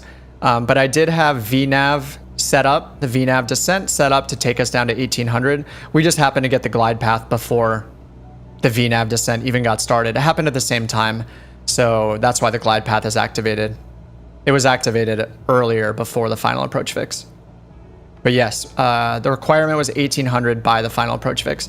So the glide path should have brought us down. I didn't look at that moment, but it should have brought us down to 1,800 when we crossed over the final approach fix. It seems like in Microsoft Flight Sim, you always get the glide path. And if you're on an ILS, you get the glide slope early. All right, I'm gonna sync my heading bug straight ahead again, just in case we go missed, which we won't. We're at 91 knots. Another bug in the procedure turn. Yeah, so that, like Erdbeer Newbie is saying, it's actually, since it's shown as a closed track, this is actually a hold in lieu of a procedure turn. So the procedure turn usually just shows a barb, like a little angled line on one side. At least on the FAA charts it does, but anyway. All right, 1 notch of flaps down. We're 1 mile from the runway. We already got our clear to land. 500 AGL. Our missed approach altitude is 450 feet MSL. Or sorry, that is our decision altitude. Yes, the glide path comes from WAS in this case, because this approach specifically is a LPV approach. So that is a WAS approach. And the LPV means localizer performance with vertical guidance. So it's basically like the WAS equivalent of an ILS approach in that we get very low minimums. We can get down to 200 feet minimums AGL on this, just like an ILS. And we also get both vertical and horizontal guidance.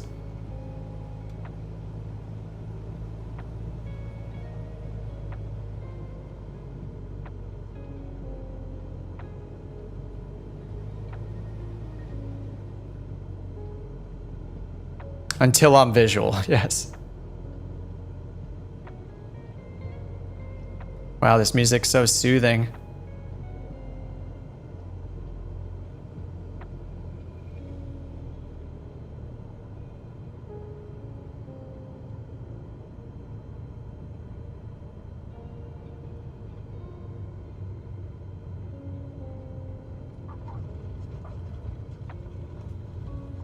Little off the center line.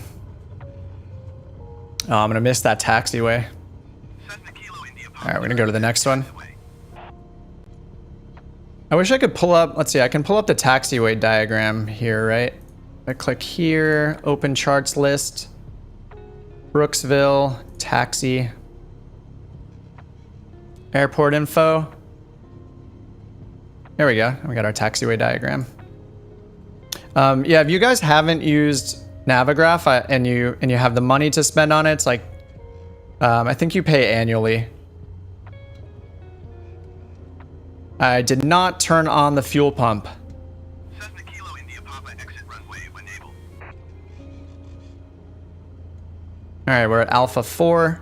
But yeah, the Kilo India Papa contact ground. Navigraph is incredible. Yeah, if you can afford it, I highly recommend it. This is the charts that I'm showing here through Navigraph. It has the moving map. Especially if you guys are using VATSIM. I know a lot of people love using VATSIM. It's amazing. But there are a bunch of free alternatives. Navigraph is just really convenient, especially if you use VR or you use one monitor. Like I just use one monitor, so having this is really, really convenient. All right, ground handoff. 121.4 Cessna Kilo India Papa. 121.4. By the way, they Sim Update 6 fixed this bug with the comm knob, so you can actually turn it up and down in both directions. Before, the integer part of the number was only going up, so they fixed that. What was it, 1247? So that got fixed as well, which is great. I think it was 1247. 1214, great. I have a great memory. All right, taxi to parking. Ground Cessna November to 1 Kilo. And what do we got? Lights, landing lights off, taxi light on, nav light off. Cessna November 2 1 It's good, right? Kilo India Strobe, Papa. do you keep the strobe on the ground? Parking by taxiway Bravo Alpha Cross runway 21 Alpha. But unfortunately, if you use Microsoft ATC, Microsoft Flight Sim ATC, it'll tell you all the wrong taxiways. So here it told us taxiway Bravo Alpha, cross runway 21. Parking using taxiway Bravo. The taxiway in front of us right now is Alpha. So we're obviously not going to be on Bravo immediately. You're stopped right in front of me, but I don't see me on your screen. You see me though? Tango Whiskey?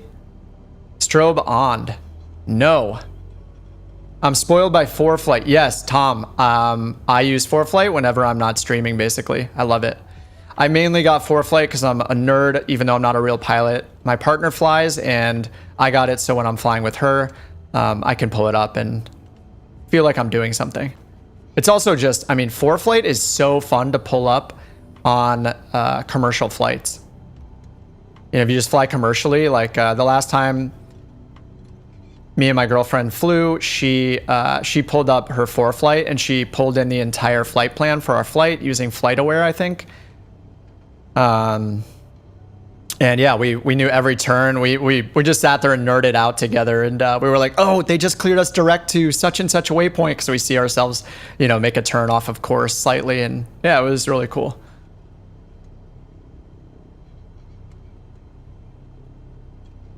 You don't want to blind people with the strobe. At least here in Canada, you only use your strobes when you're taking the runway. What if I could help relations between the US-Canada strobe discrepancy 2021 by I'll just leave it on and off at the same time. There. Yeah, I don't know. I don't know the rules for the lights. I assume, obviously the beacon needs to stay on, but taxi light on as well. But yeah, I don't know the rule for strobe. I guess it's leave it on in the US, leave it off in Canada. Tempted to bring an aviation radio handset. Oh yeah. My girlfriend said the same thing once. She was like, I want to bring one, but I also don't want people next to me think I'm like a criminal or something. Like that she's doing something weird, you know? I don't know if you guys, maybe you guys can tell me the answer to this, but I have the Bravo throttle quadrant, and I've been trying to map a button to the fuel pump, and I can't figure out what to use. I have one for my pitot heat, so this one works on my switch, but fuel pump, it does that when I go to toggle it. It just flickers up and down, so I don't think that there's actually a binding I can use properly for the fuel pump right now, for the electric fuel pump.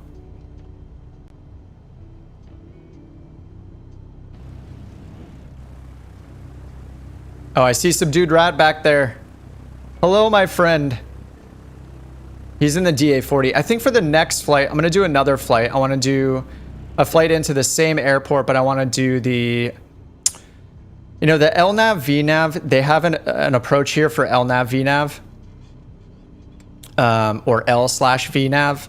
That's basically, we're just going to fly it the same as we flew this LPV approach.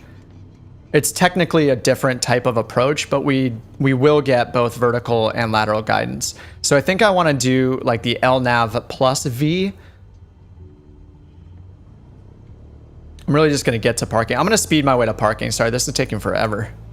I'm just going to break the law, speed over there to end this flight so I get it in my logbook, and then we'll take off again.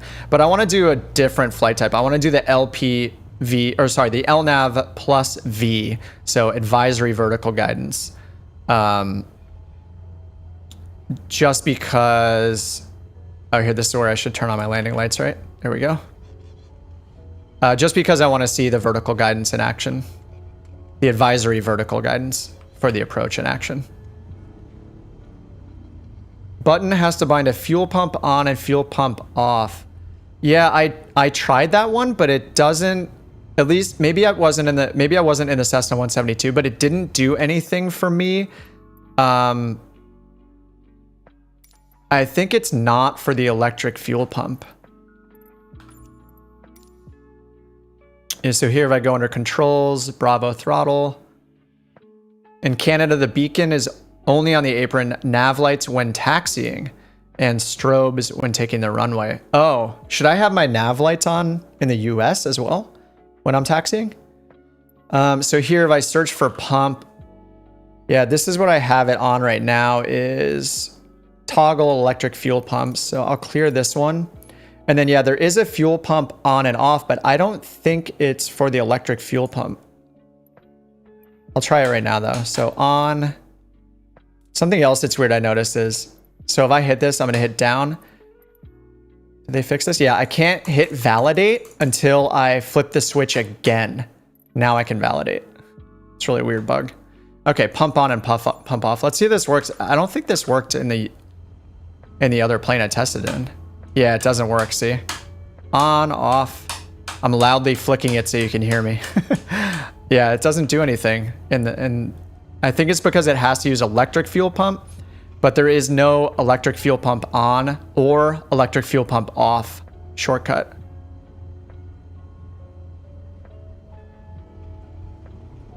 Some amateur builds have beacon and strobes linked together.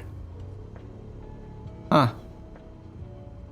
I really want to use the fuel pump switch, but set electric fuel pump 1 through 4. Oh, that's for the on. Actually, let me check if the off works. So if I turn it on and then put my switch down, nope. So pump off also doesn't turn it off. Okay, let me see. Sorry, I'm gonna take 1 minute, try to figure this out. Then I can look like a true professional when I turn my fuel pump on and off properly for takeoff and for landing. All right, I'm gonna try this one more time, then I'll move on. So fuel pump on and off. So I'm gonna unbind these. Takes a minute for some reason. There we go. And fuel pump off, clear input. Set electric fuel pump.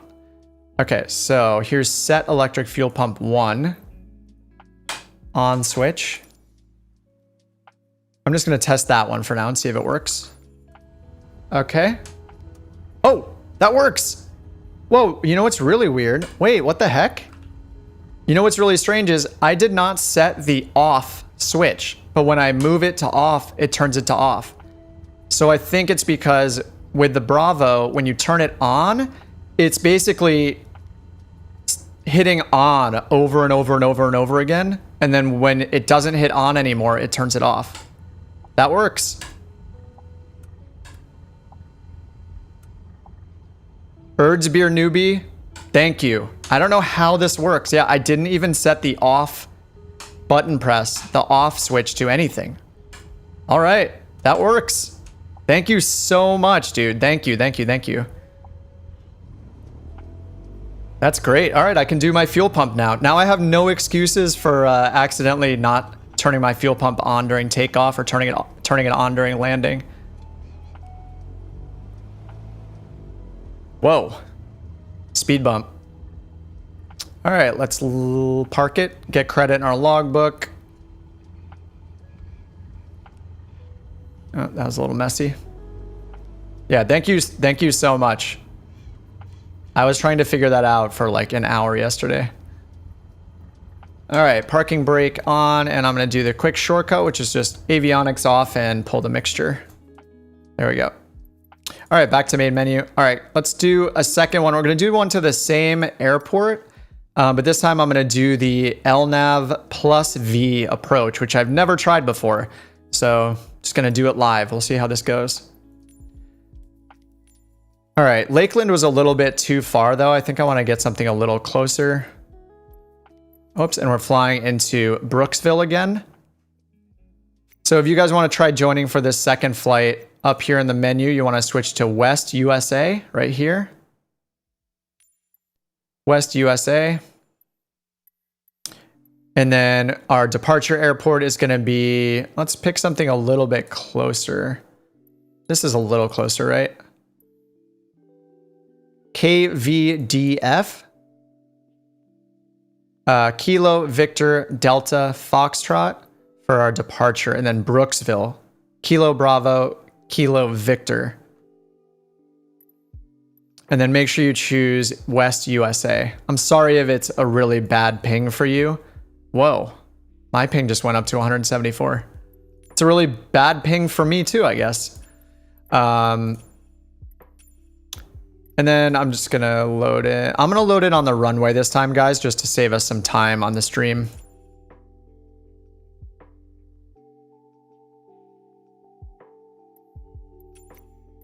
And then I'm gonna pick IFR. I'm gonna make it daytime. Make it like towards sunset, like there. Yeah, the servers are not linked together as far as I know. All right, we have IFR chosen, and then for the approach this time, I'm gonna pick, let me check Navigraph again to make sure I pick the correct one. So there's one that's an LNAV approach. Okay, this one, runway 9, is LNAV VNAV. LNAV VNAV will pretty much work the same way that LPV does. It just has higher minima. So here, instead of, I think it was 402 feet or something like 412 feet, we have 507 feet. So because it's basically, it's not using WASP, right? I think it can use WASP or the Baro aided nav for the descent, but basically it's less precise. So therefore you have higher minimums. I think the difference is like a 50-foot scale during the approach versus a 150 feet scale approach on the HSI. So that difference in that precision results in a higher minima. But let me find the different one. There is an LNAV only. Is it runway 3? Yes. Okay, so here we go. This is straight in runway 3 LNAV. And then instead of a DA, so decision altitude, we have an MDA. And that's 480. So that's still pretty low. Wasn't the other one? Wait, we have 500 for that one. LNAV VNAV is 507. The ILS goes down to 276. The LPV only goes down to 442. So actually in this case, the LPV is not, the minimums are much higher than the ILS. That's interesting. Yeah, I don't know why that is. I mean, this is going to vary for every approach and how they define the approach, how they design the approach. But the LPV can get down to as low of minimums as an ILS Cat 1 approach does. So, but in this case, it's not. In this case, the LPV goes down to 442. So down here, you can see 373 feet AGL, whereas the ILS, oh, it's different runways. That's why. Okay, that's why it's different runways. So yeah, the ILS gets down to 200 feet AGL. So they just don't have an LPV available for runway number 9. The LPV is for runway 27. So I would imagine if they did have an LPV for runway 9, which they don't, they only have an LNAV VNAV, the LPV and the ILS minima are usually similar. I think most of the time I see a minimum of like 200 for the ILS and 250, 200 to 250 for the LPV. All right, so anyway, this time we're going to do the LNAV, which is runway 3. So on this one, it's coming in from the south, kind of the southwest. And then we have our step down altitudes. They're the same as they were for the LPV. So we're going to go down to 2,000 feet for the initial approach fix, which is going to be Makro, or it might be Kunju, one of those. And then by off-core is the FAF, final approach fix, 1,800 feet once again. And then because we will get advisory vertical guidance, I'm interested to see how that works. I believe what we can do is arm approach mode, just like we do on the autopilot with the other approach types, and have it take us down. But advisory vertical guidance, it's going to basically give us that VNAV profile that we usually get for VNAV down to the runway, down to the missed approach point. But here for our reference, it shows that the angle of descent here is 3.05 degrees. And then down here, we have this little table. This is something that Jeppesen charts provide us with, which is really convenient. We have a little table that shows our ground speed versus our rate of descent in feet per minute. So in our case, our ground speed, it matters what the wind is, of course. We'll have to check that once we're on the approach. But if there's no wind, we'll be, between these two, we'll be at like 70, 75, probably around 70 knots, 75 knots or so during the approach. That gives us 378 feet per minute would be our rate of descent to get that angle of 3.05 degrees. So that's a really handy reference chart there. So VNAV though, or sorry, LNAV means lateral navigation. So LPV means lateral navigation, means localizer performance with vertical navigation. If you remember an ILS, the localizer is part of an ILS that lines you up with the runway. So LPV is basically saying, hey, it's got the same performance as a localizer. It's just as good as a localizer to line us up horizontally. And then the V means with vertical guidance. LNAV, though, is one where we do not get vertical guidance from the approach itself. So the vertical guidance is not provided through WAS or the GPS.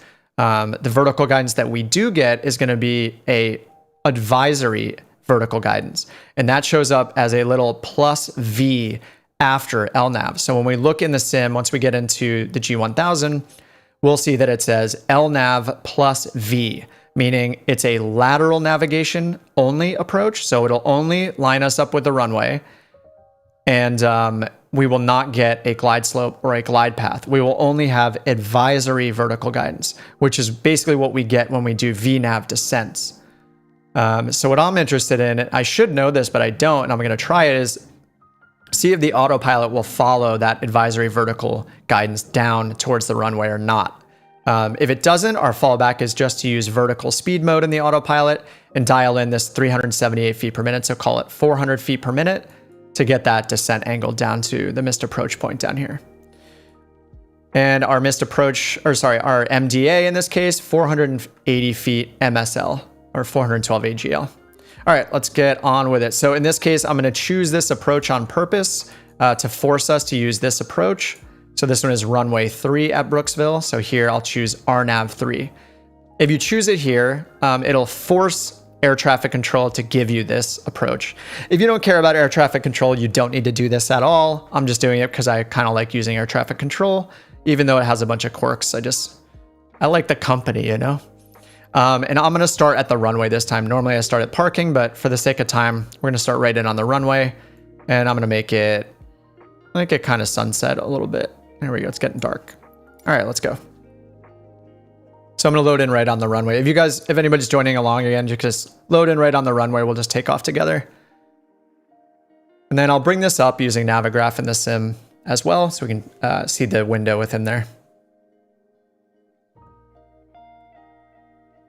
It would be really cool if all the servers linked together. We okay? That would be really nice. If you could, choose a local server and it just matches them all up together. Hope you guys are enjoying this copyright-free elevator music.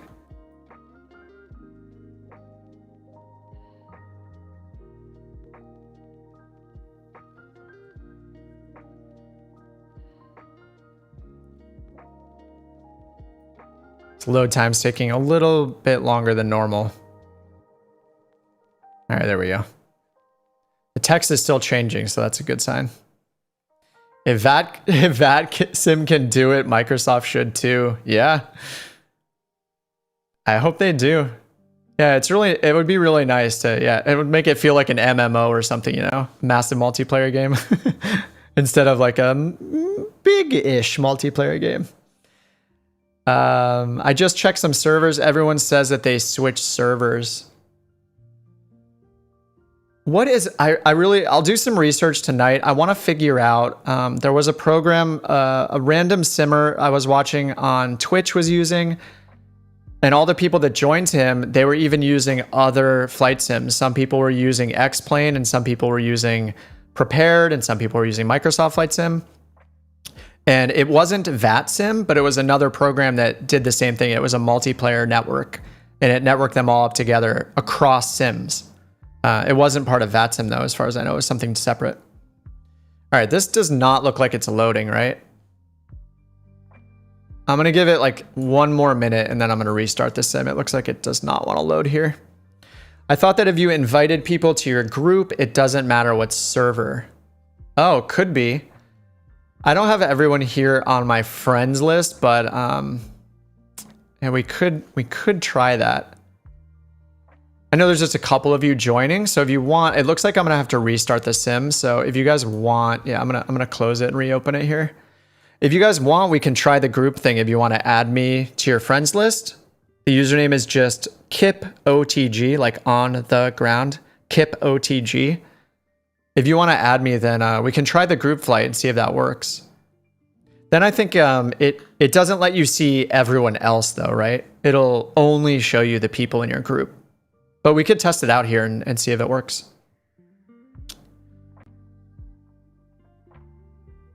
All right, Mick, sweet. I am restarting my sim. Sorry, guys. Looks like it just didn't want to load in for that flight, so it is slowly starting back up. All right, there we go. Only group. Oz Flight Simmer makes group flights to make everyone in the session. He sent invites to the friends list. Yeah, we can try that. If you guys want to add me really quickly, just add KipOTG. Like that. If you just add that, I just put it in the chat. I'll just accept it and let's try the group flight. I've never even used a group before, so it's a first for me.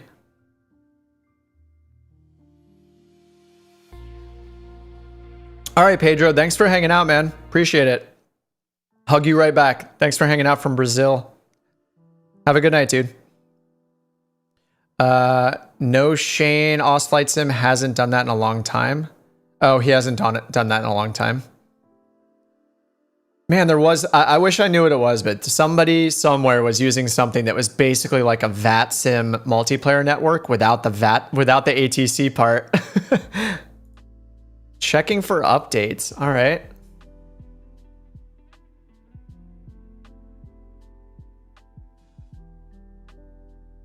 Appreciate you guys hanging out, by the way. You're sent. Okay, you're 10 West. All right, I will add you in. Yeah, let's see if this works. And Mick, did you send one too? You fly his streams all the time. Awesome. I haven't been doing much group flying at all. I'm really bad about it. I need to get socialized, you know? Somebody on the little Discord server we have for my channel here posted that the bush flyers are having bush divers are having a big flight in New Zealand, group flight on Saturday. They also posted it on the Microsoft Flight Sim subreddit. So I think I'm going to join for that. I don't think I'm going to stream it because I'll stream again on Sunday. But I'll probably join along and hop in their Discord and stuff and just hang out. That could be really fun. It's like how many airports? There's like 7 or 8 stops they're making in New Zealand on Saturday. So that should be really cool. And Arthaha. Okay, I'll look for yours as well, Arthur. I think this is taking longer than normal to load because it knows it crashed. And it's going to give me that warning. I actually have... Oh, Chris. Yeah, that was you. Sorry about that. Yeah, it was Chris. Chris from the comments section, or Chris from the comments. Yeah, thanks for sharing that, man. I'm totally free this weekend. My partner's out of town for like a week. She went on a trip with her girlfriend, and I'm just here simming. Thought they were doing that in the middle of night US time. It is noon Pacific time, I'm pretty sure is when it starts. And I think they're on US East for the multiplayer server. Noon Pacific time, so 3 p.m. Eastern. And then I'm pretty sure. I typed it into Google, the UTC conversion, and I'm pretty sure it's noon. Maybe I'll have to double check that. I could be wrong. Chris, do you happen to know? Maybe Google, maybe I typed it in the Google's wrong and got the wrong time, but I thought it was at noon. I'll join at any hour. It would be kind of fun to wake up in the middle, like in the middle of the night, wake up at like 2 a.m., 3 a.m., join the flight, get a really early coffee. 17, oh, there are 2 flights, right? Are they 2 flights in the same day? 1700 UTC Saturday. So yeah, if I type 1700 UTC to PST, oh, 10 a.m. Wait, is that 10 a.m.? Oh, that's Friday, that's why. So it would be 10 a.m. on Saturday. 10 a.m. Pacific Saturday. Hey, Jellybean, yes. I have tried Pilot Edge. I used it at the end of last year and I loved it. I had a really good time using it. And then I just kind of stopped for no reason. I got to like cat rating number 9. Oh man, what's going on? I'm wondering if the servers are down or something again. I know, you know, Flight Sim was having server problems the last day or two. Something is going on right now because everything else is working. Sorry about this, guys. This is out of my hands right now. Whatever's going on. Checking my internet. My internet speed is great. Yeah, internet speed is normal. So yeah, there's something wrong here with me loading in. Oh, 4 a.m. Sunday. Is that Eastern or Pacific, Chris? 1700 GMT is 12 p.m. your time. Okay, Josh. Are you... 11 a.m. I believe it's 10 a.m. Pacific time, which is here in Los Angeles. 11 if you're in Mountain. I don't know what Arizona's time is right now. Whatever they do. They don't do daylight savings, right? So I think is Arizona the same time as California right now? Or is that happening in the winter? Yeah, it is. Arizona and California on the same time right now. Hey, it worked. All right, I got Pilot Ashton, 10 West. Let me add you one at a time to make sure here. Oh, you guys will all be on. And Monads Forever. Okay, can you guys make sure you're on West USA? I see Subdued Rat so far. Invite to group. I have never done the group invitation, so this will be cool. This will be pretty cool. Group invitation sent. Okay, there we go. 10 West. Invite to group. Monad, invite to group. Mick. See if this works. I only see 4 of you. I'll check again in a second here. Group invitation sent. Oh, I can do... All players will be visible. Can I leave? Do you guys know? Can I leave this on all players? Okay, we have the group here. Nice. Okay, got Subdued Rat. This is cool. I've never used this before. You guys are teaching me something new that's been in the game since launch. Okay, let's see. Subdued, Monad, Mick, and 10 West. Mick, Monad, 10 West, Subdued. Who am I missing? Someone else added me, so I'm not sure. It will start, I think so. Oh, your game's stuck on loading. Okay. Well, we have to set up the flight plan first, so. Does it synchronize the... I don't know anything about the group flights. Does it synchronize the flight plan?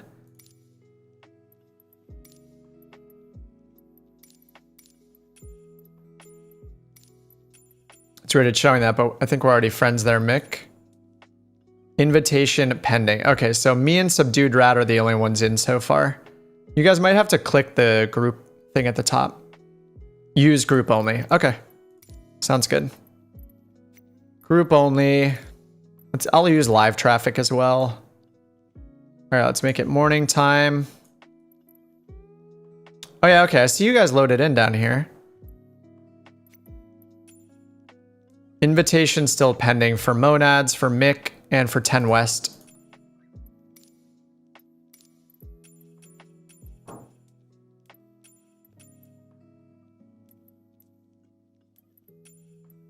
Sent the friend request. All right, Arthur, I got you.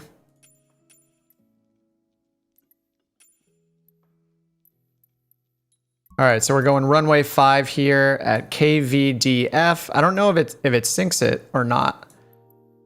Sorry, this is a little kind of a boring fly along when we're just using, you know, autopilot and doing the approach. I mean, maybe it'll still be fun, but and then here's Brooksville right north of us. Once again, I'm just choosing IFR, low altitude, and then we're going RNAV 03, right? Let me double check that. Yeah, RNAV for runway 3. So this is the LNAV. Didn't get the group invitation. All right, Tom. Are you 10 West, Tom? Let me try it again. Kick from group. Let me try all of them again. Oh no, it's not opening the menu now. Oh no, I broke the menu. Oh no. I broke the multiplayer menu. Crap. Oh, Tango Whiskey is 10 West.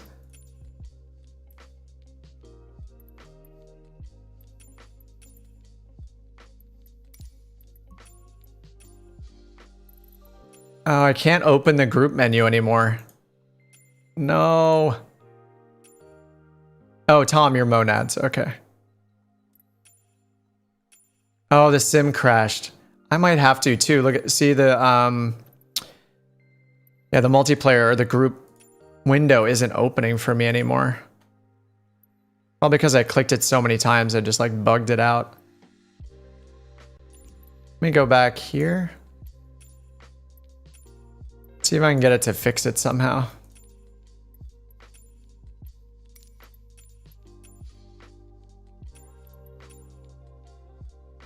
Yeah, it's not fixing it. Oh, that happened to you and then it crashed.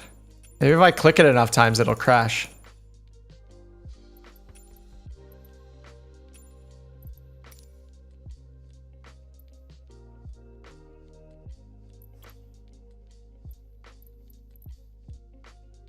I wonder if it's weirded out when some people are in the sim loaded in already. I have no idea how the groups work. Like, do we need to wait at this menu together? You know, not really sure. Group window may have stopped working if one in the group crashes. Oh no.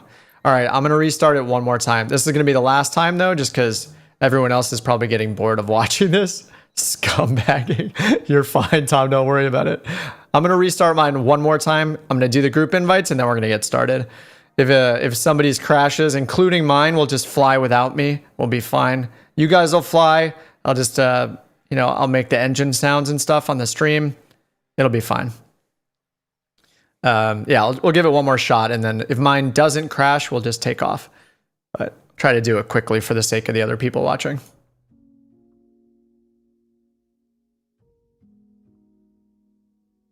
So yeah, here's our plate again for, actually I can make this a little bigger right in the middle.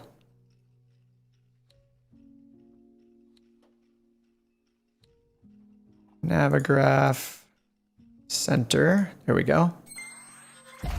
It's kind of nice. I can use the standalone app when I want to make it huge like this, and then I can use the one in the sim to follow along while we're actually flying. So yeah, this is the approach we're going to try this time. So the first one we did was the LPV approach at the other runway. What was it, 27, I think?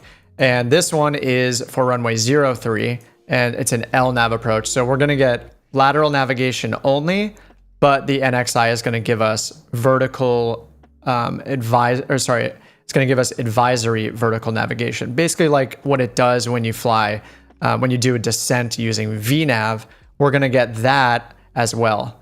So that doesn't come from the WASP or the GPS capabilities. It comes from the Garmin itself, and it just advises us on a glide slope basically. But it's not an actual glide slope or glide path provided by the approach. So we're going to see what happens with that. And my understanding is, and maybe I'm wrong, that we can arm approach mode on the autopilot, just like we do with VNAV, and have it follow that advisory guidance down towards the runway.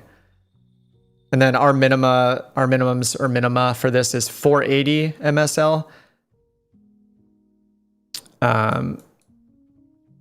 which is actually not that. There must be a significant difference between the elevations at the two ends of the runways, or these two runways, or something. Because on the other side we had a 440 minimums for an LPV approach. So anyway, I'll see if I nerd out about that off stream, figure that out. I'm really curious why the minimums are so different. You know, that it's like the LPV was like twice the height for the decision height as the ILS.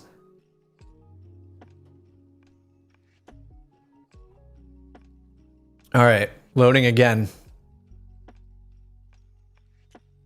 Looks like the group leader sets the flight conditions. Oh, I see. I wonder if it bugged because some of you guys were already loaded in on the runway, right?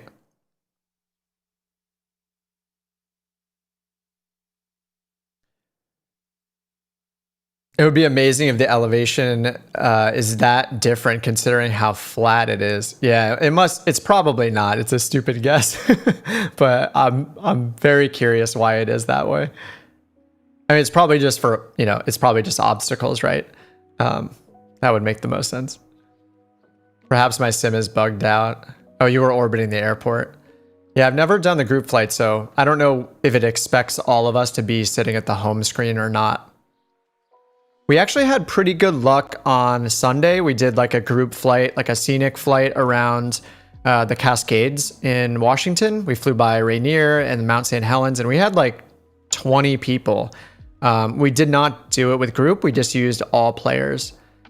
I think there's probably just some residual problems right now because of the server problems they were having.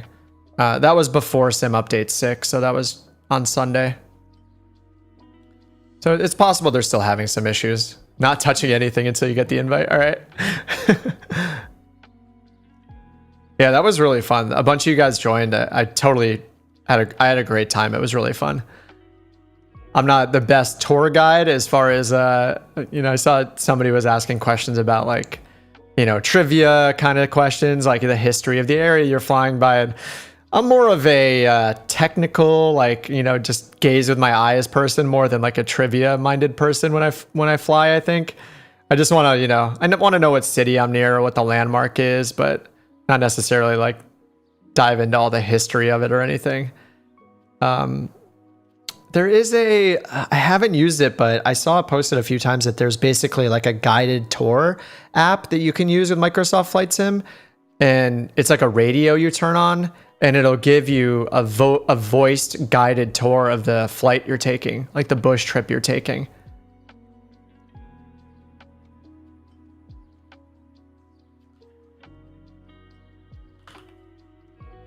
Is it called like Bush Radio or something? Yeah, it's called Bush Talk Radio. I haven't used this yet. I'm going to send the link, but I think this is the site, Bush Talk Radio. I've heard about this a few times, but never used it. And I think how it works is you get audio tours. Bush Talk Radio. Yep, exactly. Yeah. Sorry, there's a little delay between you guys when you guys hear me. Yeah, I haven't used this at all yet, but yeah, it seems really cool. For those people that want the, the history and stuff, which I am never going to be good at teaching someone the history of anything. So it's definitely not in my wheelhouse. These load times are crazy too. I think it's just a server thing that's happening because my sim usually loads pretty quickly. Ever since Sim Update 5, my sim has loaded pretty well, pretty quickly compared to previous updates.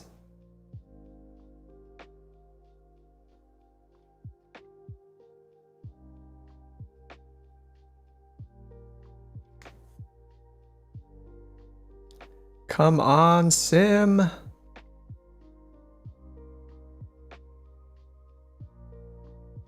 Is this the part where to kill time I'm supposed to start a debate about something like Mac versus PC, pineapple on pizza? Oh, nope, never mind, we're good. All right. All right, let's try this again. Okay, USA West. So it only sees 2 people online so far, so I'm gonna wait for a second.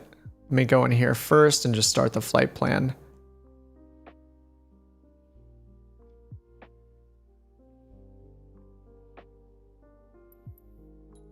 No, not. Yeah, was it Tampa Executive?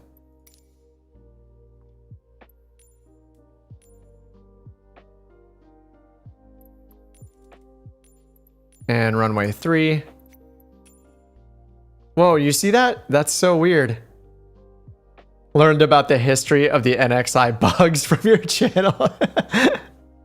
I like that there's 2 stacks of paper, right? One of them is like what doesn't exist in the NXi, or it's just 1 stack of papers. What doesn't exist in the NXi, and they just keep putting it to the pile that says it does exist in the NXi. And that stack's just getting lower and lower. Rudder sensitivity, mine's at the default settings. I have no curve or anything, whatever the default is. And I'm using the MFG Crosswinds. They may, I think that they're probably too sensitive. But yeah, I just have whatever the default is. Yeah, just linear. And it looks like the brakes, I assume this is, let me test this. Oh, no, this is the rudder sensitivity, yeah. So I have a dead zone here, 8% dead zone. I don't remember dialing this in myself. I'm not sure if these are the defaults. But these are the crosswinds. And then this is left brake and right brake. X and Y are left and right brake. Z is the entire rudder, the pedal axis here. So yeah, it's got a little dead zone in the middle. Too sensitive. Yeah, I don't know how sensitive it should be myself compared to like a real airplane, since I'm not a real pilot. But every time my girlfriend uses the sim, she makes adjustments. She usually makes everything. She usually makes the yoke much more sensitive than it is. And then, yeah, she makes the rudder pedals way less sensitive than they are. Okay, let me see if it shows. It doesn't show anyone online. What is going on? All right, guys, I think... All right, I'll wait like 30 seconds, but if nobody shows up, I don't know why it's doing this. They must just be having issues, unfortunately. But I'm gonna have to start the flight. I'll just do it on all players if nobody shows up in a few seconds here. Obviously, something is going wrong tonight. When taking off or landing, the rudder is shaking too much. It could be. I have to... My last landing was decent. I didn't really have to do too much with the rudders when I landed. It was one of my smoother landings, but normally I'm pulling off to a certain direction. Yeah, everyone's offline. All right, guys. Sorry, I'm just going to have to get it started then. I'm going to do all players, live traffic, live weather and time, but let's switch this over to kind of sunset. Yeah, sorry, guys. This is a bummer. Bad timing. All right, well, I have it on all players now. All players, US West, and loading in on runway 5 here.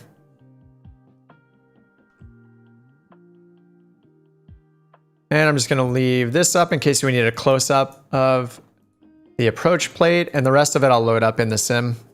Sharing a sim is more commitment than sharing a bank account. She doesn't fly it all that often because she... you know, she's out flying the real plane every week or so. But yeah, she has used it a few times. She's used it for, oh man, this is one of my pet peeves. I know if they could fix it, they would, but every time you load in with the plugin, like the toolbar window like this, you need to re-authorize it with your browser. I mean, it's like 2 button clicks. It's not a big deal. Hopefully they fix it. Load flight plan. All right. Selected destination runway was not found. Huh. Really? Add or edit procedures. Approach. Runway 3. And I'm just gonna guess here for now. It's probably gonna be Kunju, this one. All right, we'll change it if they call us back. All right, I'm not gonna look up the departure procedures or anything like that. I'm just gonna get going here. All right, following us. I'll just move this over here for now. And then because we started at the runway, I'm gonna just review the IFR clearance. So it's climb and maintain 3000. Oh, I can use my fuel pump now. Yes. My fuel pump switch works. Thanks again for that tip. Climb and maintain 3000. And it's got our departure squawk clearance void 30 minutes. And is there an altimeter in here? No altimeter. So I could use the B shortcut on the keyboard, or what you can do now in the latest version is just point to your departure and then you'll get the METAR 3011. So you just dial in 3011. There we go. All right, fuel pump is on, parking brake is off, mixture is rich. Okay, that's good. Our lights are good. Yeah, it's all configured for takeoff. Let me see if it shows any of you guys. No. I see no names. Yeah, it looks like the multiplayer servers are dead again, maybe. Oh, Navigraph is outdated. I'm not using the Navigraph built-in. I'm not using the Navigraph replacement data. I know some people use that. Setting up my autopilot while I'm on the takeoff roll. This will work just fine. 55.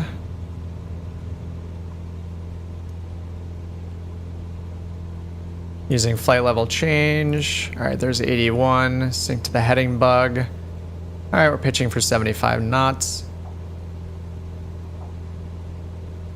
And it looks like flaps are up already. I think they used to, when you loaded it at the runway with the 172, I think they used to configure it with 1 notch of flaps extended, but I don't know when they changed it. But it's with no flaps now when you load in. I don't know when that was changed. If the transition is none or no leg link the IF in this case, I can just use heading or activate the approach if there's no ATC. I think at a minimum you would want to go to the intermediate fix. Let me bring up the chart in just a second. All right, turning that on. I need to contact departure. Just pressing 1 on my keyboard. Something I like doing is I have the trigger finger on my controller, which is kind of like a push to talk finger location. Have that set as ATC response number 1. So what I can do is just pull the trigger like I'm using push to talk. All right, altimeter 3011, passing 900 feet and continue. So we're gonna use our heading bug here, rotate around to get us on course. Activate heading mode. Flight level changes on at 80 knots, and then I'll prime nav mode. So nav mode's on standby. Once we get close enough to our course, it'll take over. You see Mick and Monads. Oh, really? No, I don't see anybody. It's not fair. I'm on all players. I see no one.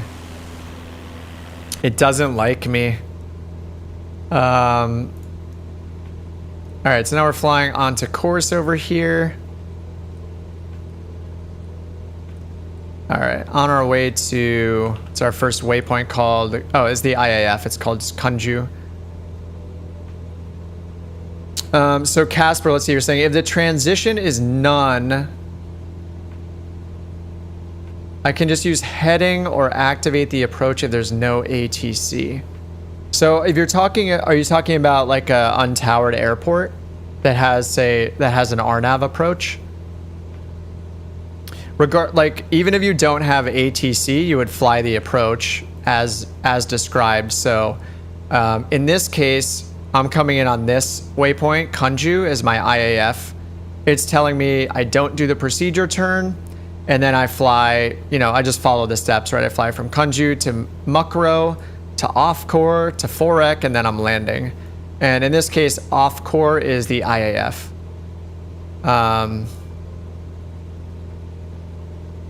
So I'm not quite sure if I know what you're asking. But if you're using VATSIM or something like that, oh, I see subdued rat right in front of me. If you're using VATSIM or something like that, they'll generally be vectoring you, and you'll just, if you're using your autopilot, you'll just follow their vectors using your heading bug. The ATC in Microsoft Flight Sim, the fake ATC, it does not vector you for anything. The only time it'll vector you, I think, is like when you're getting towards your destination airport, when you have flight following. Oh, I see both of you now. Yes. I see monads right over here. And subdued rats right in front of us, headed right towards us.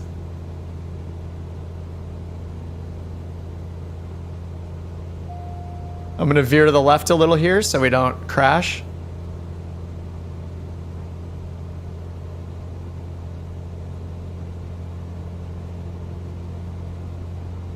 Here's the smart camera in action.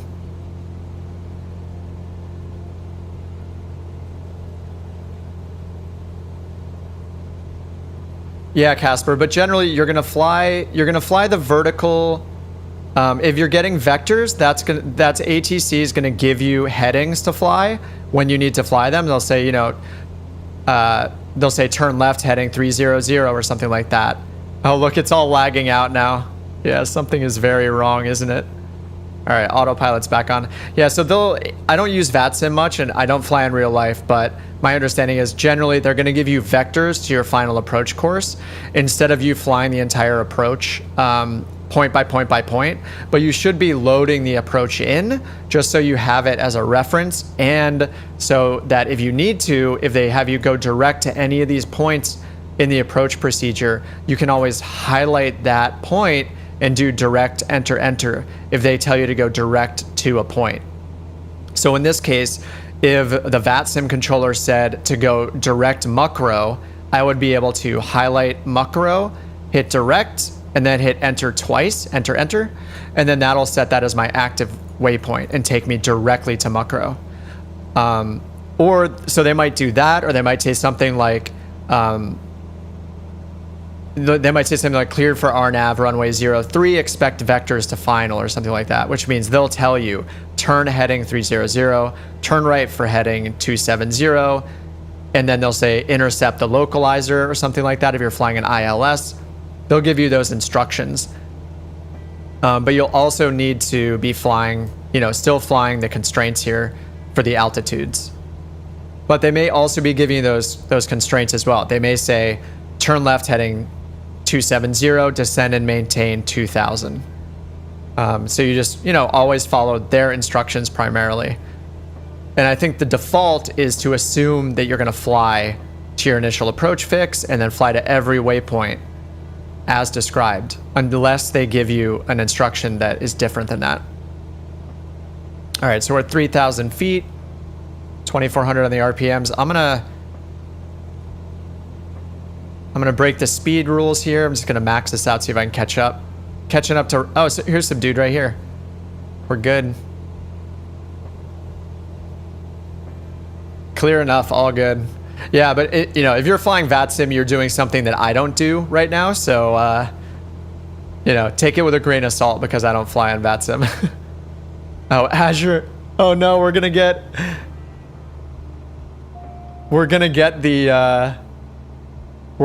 offline ATC.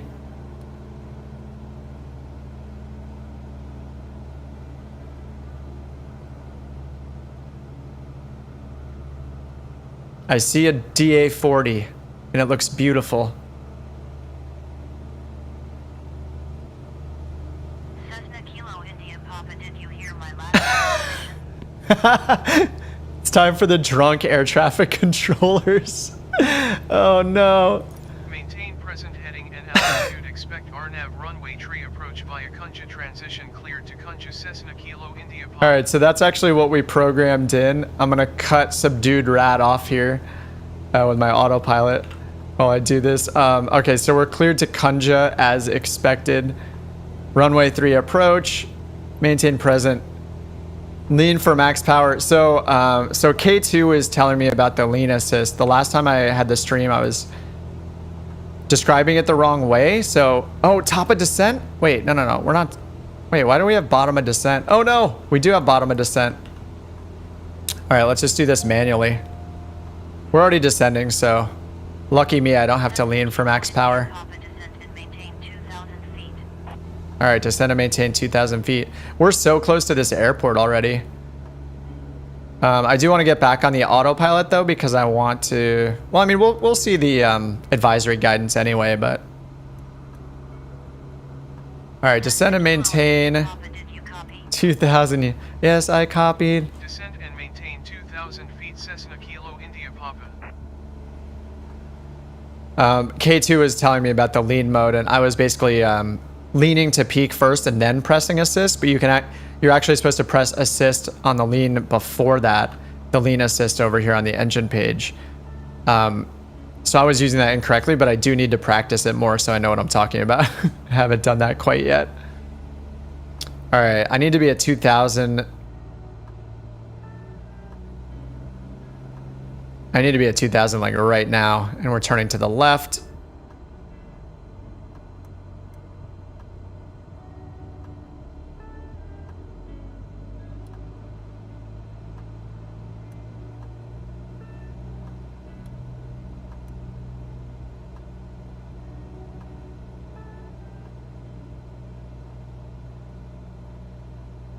ATC don't smoke.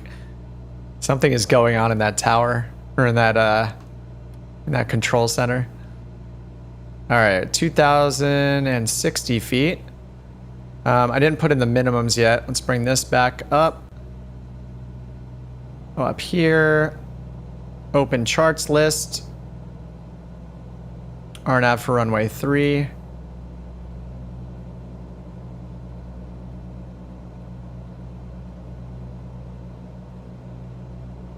Oops, I am off course. And I'm too low.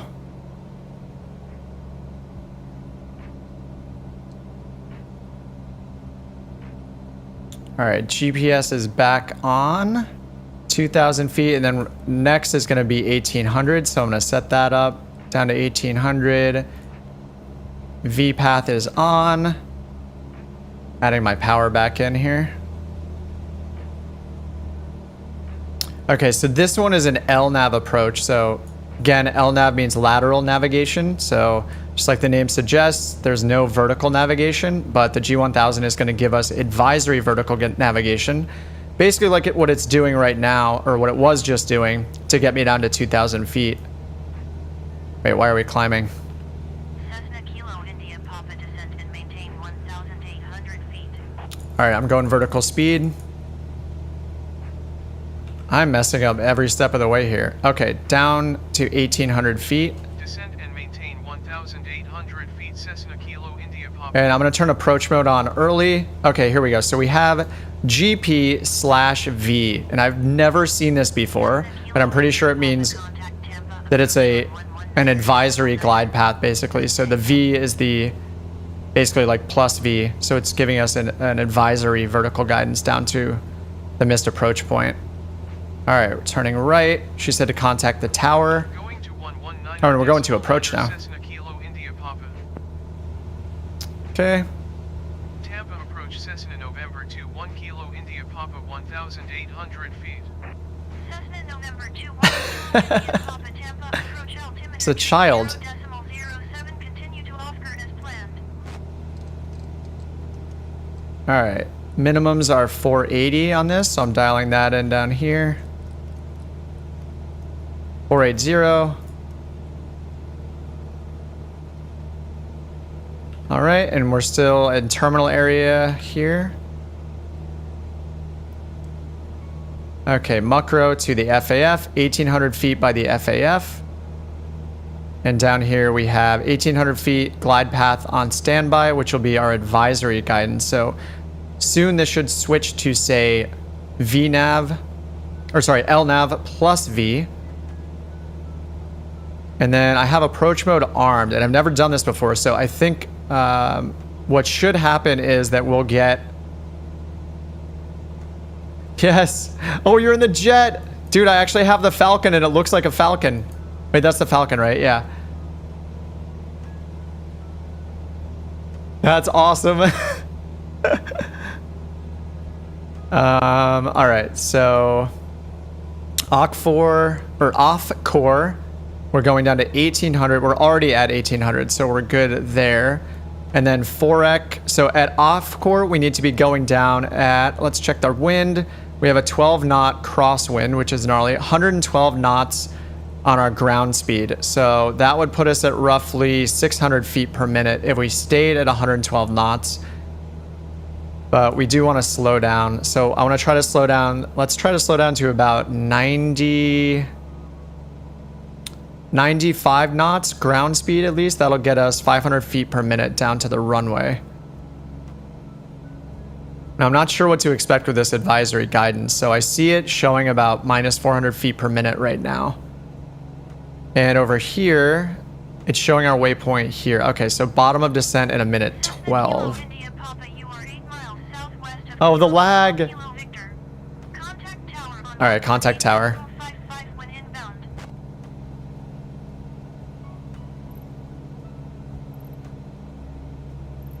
I don't want this to be in the way of the flybys. All right, so switch over to the tower. Our missed instructions are climb straight to 2000, so we'll put in 2000 on the altitude bug when we can. There's some sweet lightning I just saw. Or that was Tango Whiskey flying by again. Inbound RNAV runway 3. 3011. Got that. Okay, here we go. Here's our advisory glide path. So, unlike using VNAV for our descent, we use approach mode, even though this is an advisory glide path. And we know it's advisory because it's LNAV plus V. So LNAV does not give us a true glide path like an LPV approach or an LNAV VNAV approach does. So in this case, this is just calculated by the Garmin itself, basically like how it calculates our VNAV descents that we use to get down to the final approach fix. All right, so we're on it now. Sweet. You crashed into the trees, Tegus. Clear to land runway 3. There's the runway right there. The winds have picked up significantly. We have a 12 knot crosswind. So this is going to be a good opportunity to practice with the flight path marker, which is this green thing right here. So you can see the flight path marker is pointed right at the runway. And that's because the autopilot's doing its job. It's correcting for the wind. Our crosswind, this wind is coming out of the right, 12 knots. So it's aimed into the wind to compensate for that. And it's keeping our course, as a result, straight towards the runway. It's a little left of the runway now because the wind's picking up. And also, yeah, the LNAV is not going to be extremely precise. Like the precision of how accurate it's going to line you up with the runway does not get more and more precise as you get towards the runway. That does happen when you're using like an ILS or an LPV. So in this case, the precision is less. It's less precise laterally as well. So we're going to have a fun landing here. 14 knot crosswind. Let's put 2,000 feet and sync our heading bug for the go around. We're not going to do the go around. We did one for the first flight and it took kind of forever. Yeah, so we're good here. I'm just going to close this temporarily and deal with this crazy crosswind. So we're slowing down. We're at 600 feet per minute. Our minimums here are 480 for the LNAV approach. So I'm just slowing down here. 10 knot crosswind now. Clear to land runway 3. Okay, we're at 90 knots. I'm still pulling it back. Need to get down to our flap range. It's a big... Okay, it's down to 7 knots for the crosswind now. So that's better. I'm going to do 1 notch of flaps. I know when we have a ton of wind, like a headwind, we don't use as many... We don't extend our flaps as much. Let's see in this case. Ground speed is 78. I think I can go 2 notches of flaps. All right, second notch of flaps is down. We're at 500 feet. We're at 480. 480s are minimums, so we would go missed if we didn't have a visual, but we do. All right, I'm gonna take the autopilot off, and I'm gonna try to keep my eyes down on the flight path marker, which is that green crosshair down there. It's only a 3-knot crosswind now, but I'm gonna try to keep my eyes down to that. We seem a little shallow, so I'm adding throttle. Keeping the nose pitched down with the trim wheel, but adding throttle to slow our descent a little. All right, and so the green crosshair, you can probably barely see it, but I'm trying to keep that green crosshair on the runway because that's showing our flight path. That's a flight path marker, basically showing where we're actually traveling based on the wind that we have right now. All right, I'm gonna just use go visual now. I've been staring at the MFD or the PFD.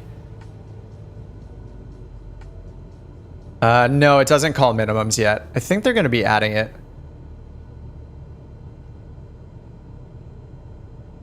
It is in the NXi manual, I believe.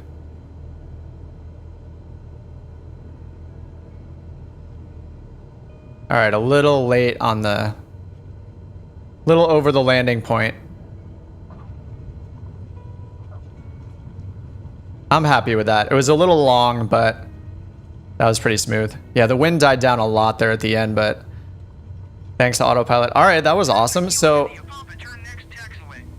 we used, so it's the same airport we landed at before, but what we did is we used the LNAV approach this time, and we got the advisory vertical guidance. So that's calculated by the G1000, not with the aid of, you know, a glide path actually being provided through WAS, like with the LPV approach. All right, let me open up the charts here, pull up the taxiway diagram again. All right, and they want us to go over to ground. The offline voices are so funny. All right, so we're off Bravo, or we're at Bravo 2 off of runway 3. So we'll contact ground. They'll tell us the wrong taxiways, but if you guys use VATSIM or something like that, or Pilot Edge, they will use the real charts, so these will be accurate.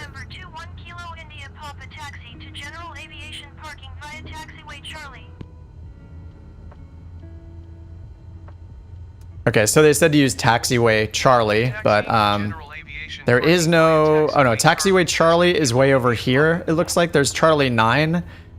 So Bravo is what's in front of us, so we just need to use Bravo. They're just always wrong. Taxi lights on. I'll leave the nav on and the strobe off this time. Is that the Canadian way? Taxi light on, nav light on, strobe light off? All right, and cleaned up the flaps. Yeah, so the Jeep, the NXi doesn't call minimums yet, but I'm pretty sure it's described inside the manual. So we'll see what happens with that. Hopefully that gets added. That would be really nice. But they're gonna do whatever is realistic. The working title team like does as close to the actual behavior of the NXi as possible through like using the trainer software and testing with the real unit and all that kind of stuff. So if it is a real thing, I'm sure we can expect it. Diana says hello. Hey, Diana. It would be nice if Navigraph had the VFR charts. We're just going to go right through this guy. Sorry, dude. Actually, Ape, somebody was saying that earlier that supposedly they've been working on it. I would love the VFR charts as well. Yeah, that would be awesome. I would probably use Navigraph only. Pretty much use SkyVector constantly just because I prefer looking at the sectionals most of the time. I don't really use the low and high airway charts much. They're not too bad though. I'm just not really used to looking at them, I guess. But yeah, hopefully they add it. It'll be awesome if they do. We're getting a different parking spot than last time, right? Yeah, the last time they had us park over here near Bravo 1 on this right side over here. Sorry, I know it's really small for you guys to see.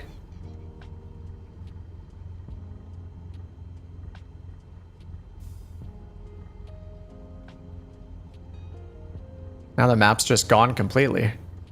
What's going on here?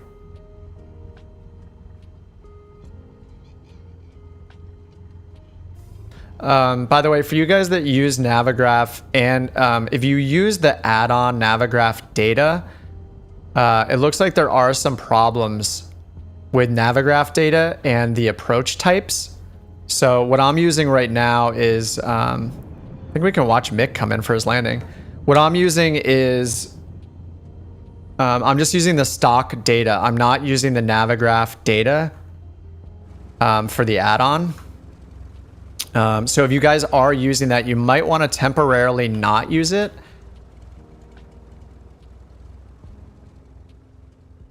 And the reason is it's going to have the wrong approach type. So it'll basically, if something is an LPV approach, for example, with RNAV, it's going to most likely treat it as an LNAV plus V approach instead.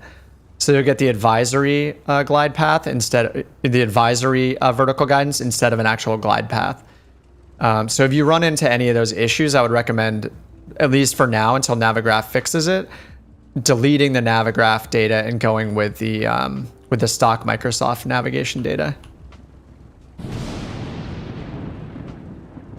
Wow, that was violent. All right, I think Mick is coming in here with a 172.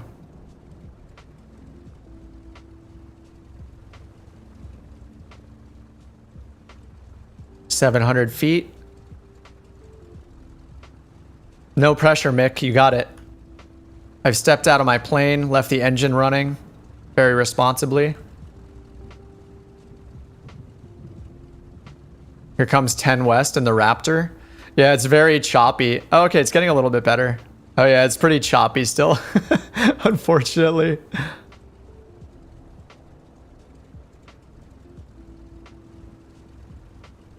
It's an invisible Cessna. It's actually invisible. What's going on here? And now he disappeared. Well, that was, oh, there he is. He's still invisible. Look, there's no plane. Oh man, yeah, there's some problems tonight. I can see the Raptor though, like, you greased your landing. Unfortunately, the FMS crapped the bed. It was all by hand. Oh, nice. Oh, it's so lagged. Like you're saying you've already landed, but I'm just seeing you come in now.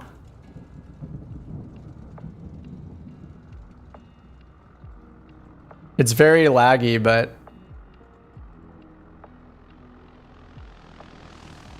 gear down. It still shows the gear up. It's funny. It's another bug. And it's showing him bounce even though it sounds like he didn't. Oh man, hopefully these problems are fixed. Did I do it? I think you did.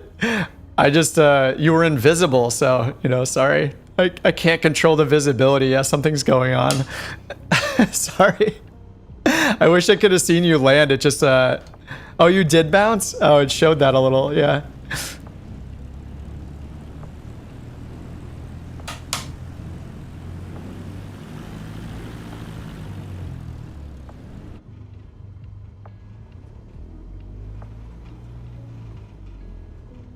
Yeah, multiplayer is having some issues right now, unfortunately.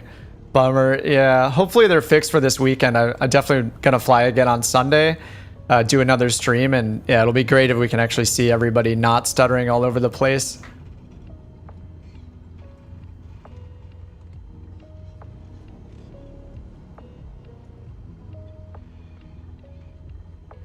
All right, close enough. Let's get credit for this. Avionics off and pull the mixture.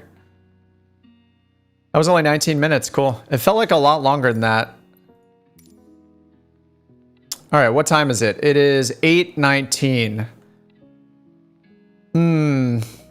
Well, we did 2 landings with 2 separate RNAV approaches at 2 different runways at the same airport. We're at the 2 hour and 50 minute mark. I feel like if I do another one, it's going to be a bit repetitive. So I think I can call it a night for there. I think that's enough for tonight.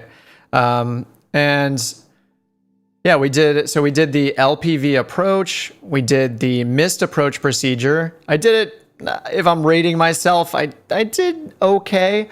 I forgot to contact the tower. And it was a very simple missed approach procedure though. That one was, just really easy to do because the only, it's the same instructions as this one, right? It's a different waypoint, but it's very similar to this. It was just climb to 2,000 feet and then go direct to a waypoint. In this case, the waypoint was to the west, which was because we landed at this runway 27, I think it was. This one looks the same, roughly. Our final approach course is 030, and you can see here on the missed approach fix section right here, it shows the hold. The inbound course for the hold is 210, so that makes the outbound 030, right? 030 and 210. So final approach course 030, direct to Kolja. So it looks like Kolja is this direction, but I'm not actually sure where it is.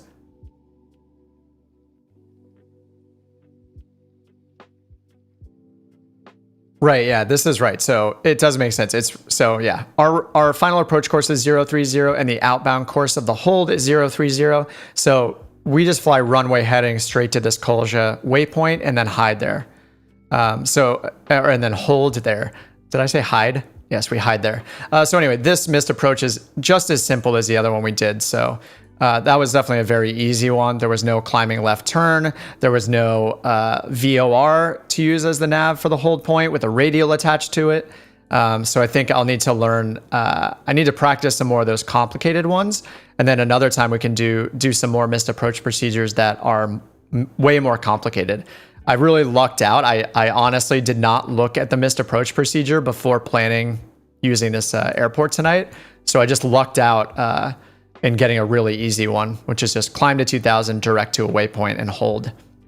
And yeah, the NXi just makes it super easy. So yeah, that was fun. I feel like I got a little bit of a workout with that missed approach. There's a lot of buttons to press, but yeah, it worked out just fine. I think the big thing, like for me to remember with the missed approach is like, you know, like they always say, aviate, navigate, communicate, right? In that order.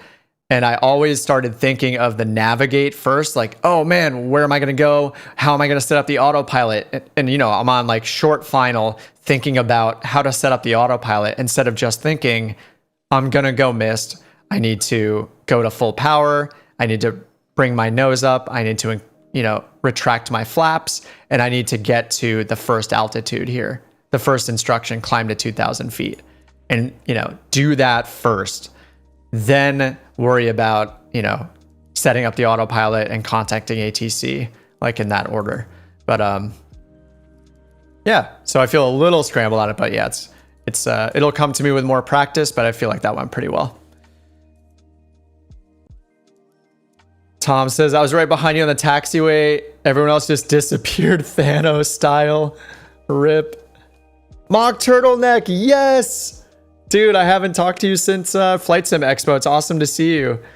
Yeah, I'm about to close the stream down just because I think I could do another one, but I feel like it's going to be really repetitive. So I'm just going to call it a night and get some food. But yeah, we did two RNAV approaches tonight. We did an LPV, and then we flew the missed approach procedure because those are part of the NXi now. They have the full missed approach procedures in there. And then we also did a second one, which was an LNAV plus V approach. And the NXi supports those different types of RNAV approaches now. So yeah, great to see you in the chat, dude. I miss you, man. Yeah, me and my girlfriend met Mock Turtleneck at the Flight Sim Expo in San Diego, and he was super awesome to hang out with. We didn't even care the expo was there. We just like, you know, it was almost like we just were hanging out with each other, and there happened to be a Flight Sim Expo in the background, you know? We had a really good time. It was awesome meeting you, dude.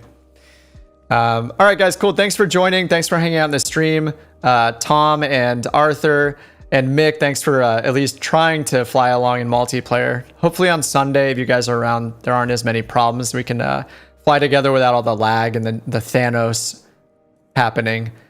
So that'll be fun.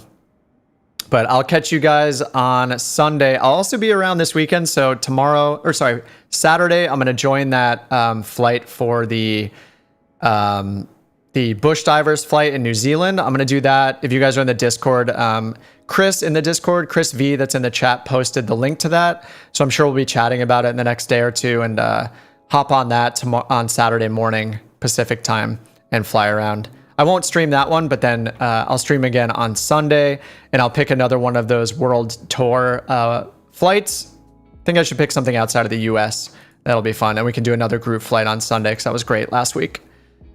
Anyway, thanks again, everybody. Thanks for hanging out. And the reason sorry, I'm reading your comment now, William. The reason my helo went right then left. Oh, the hold in lieu of procedures and went right then left is because you're technically entering a holding. You need to follow holding entry because of heading. You need to do a parallel entry. Yeah, I was surprised it flew out and did a left turn and then a right turn to rejoin the course. But I need to do more learning on the holds in lieu of procedure turn and the procedure turn. So I have homework. But thanks again, everybody. I'll see you guys hopefully on Sunday for the next stream. And if you want to join the Discord, the link is in the video description. Thanks so much for hanging out. I'll talk to you guys later and hopefully see you on Sunday. Have a good night. Have a good day. And thanks again. Peace out.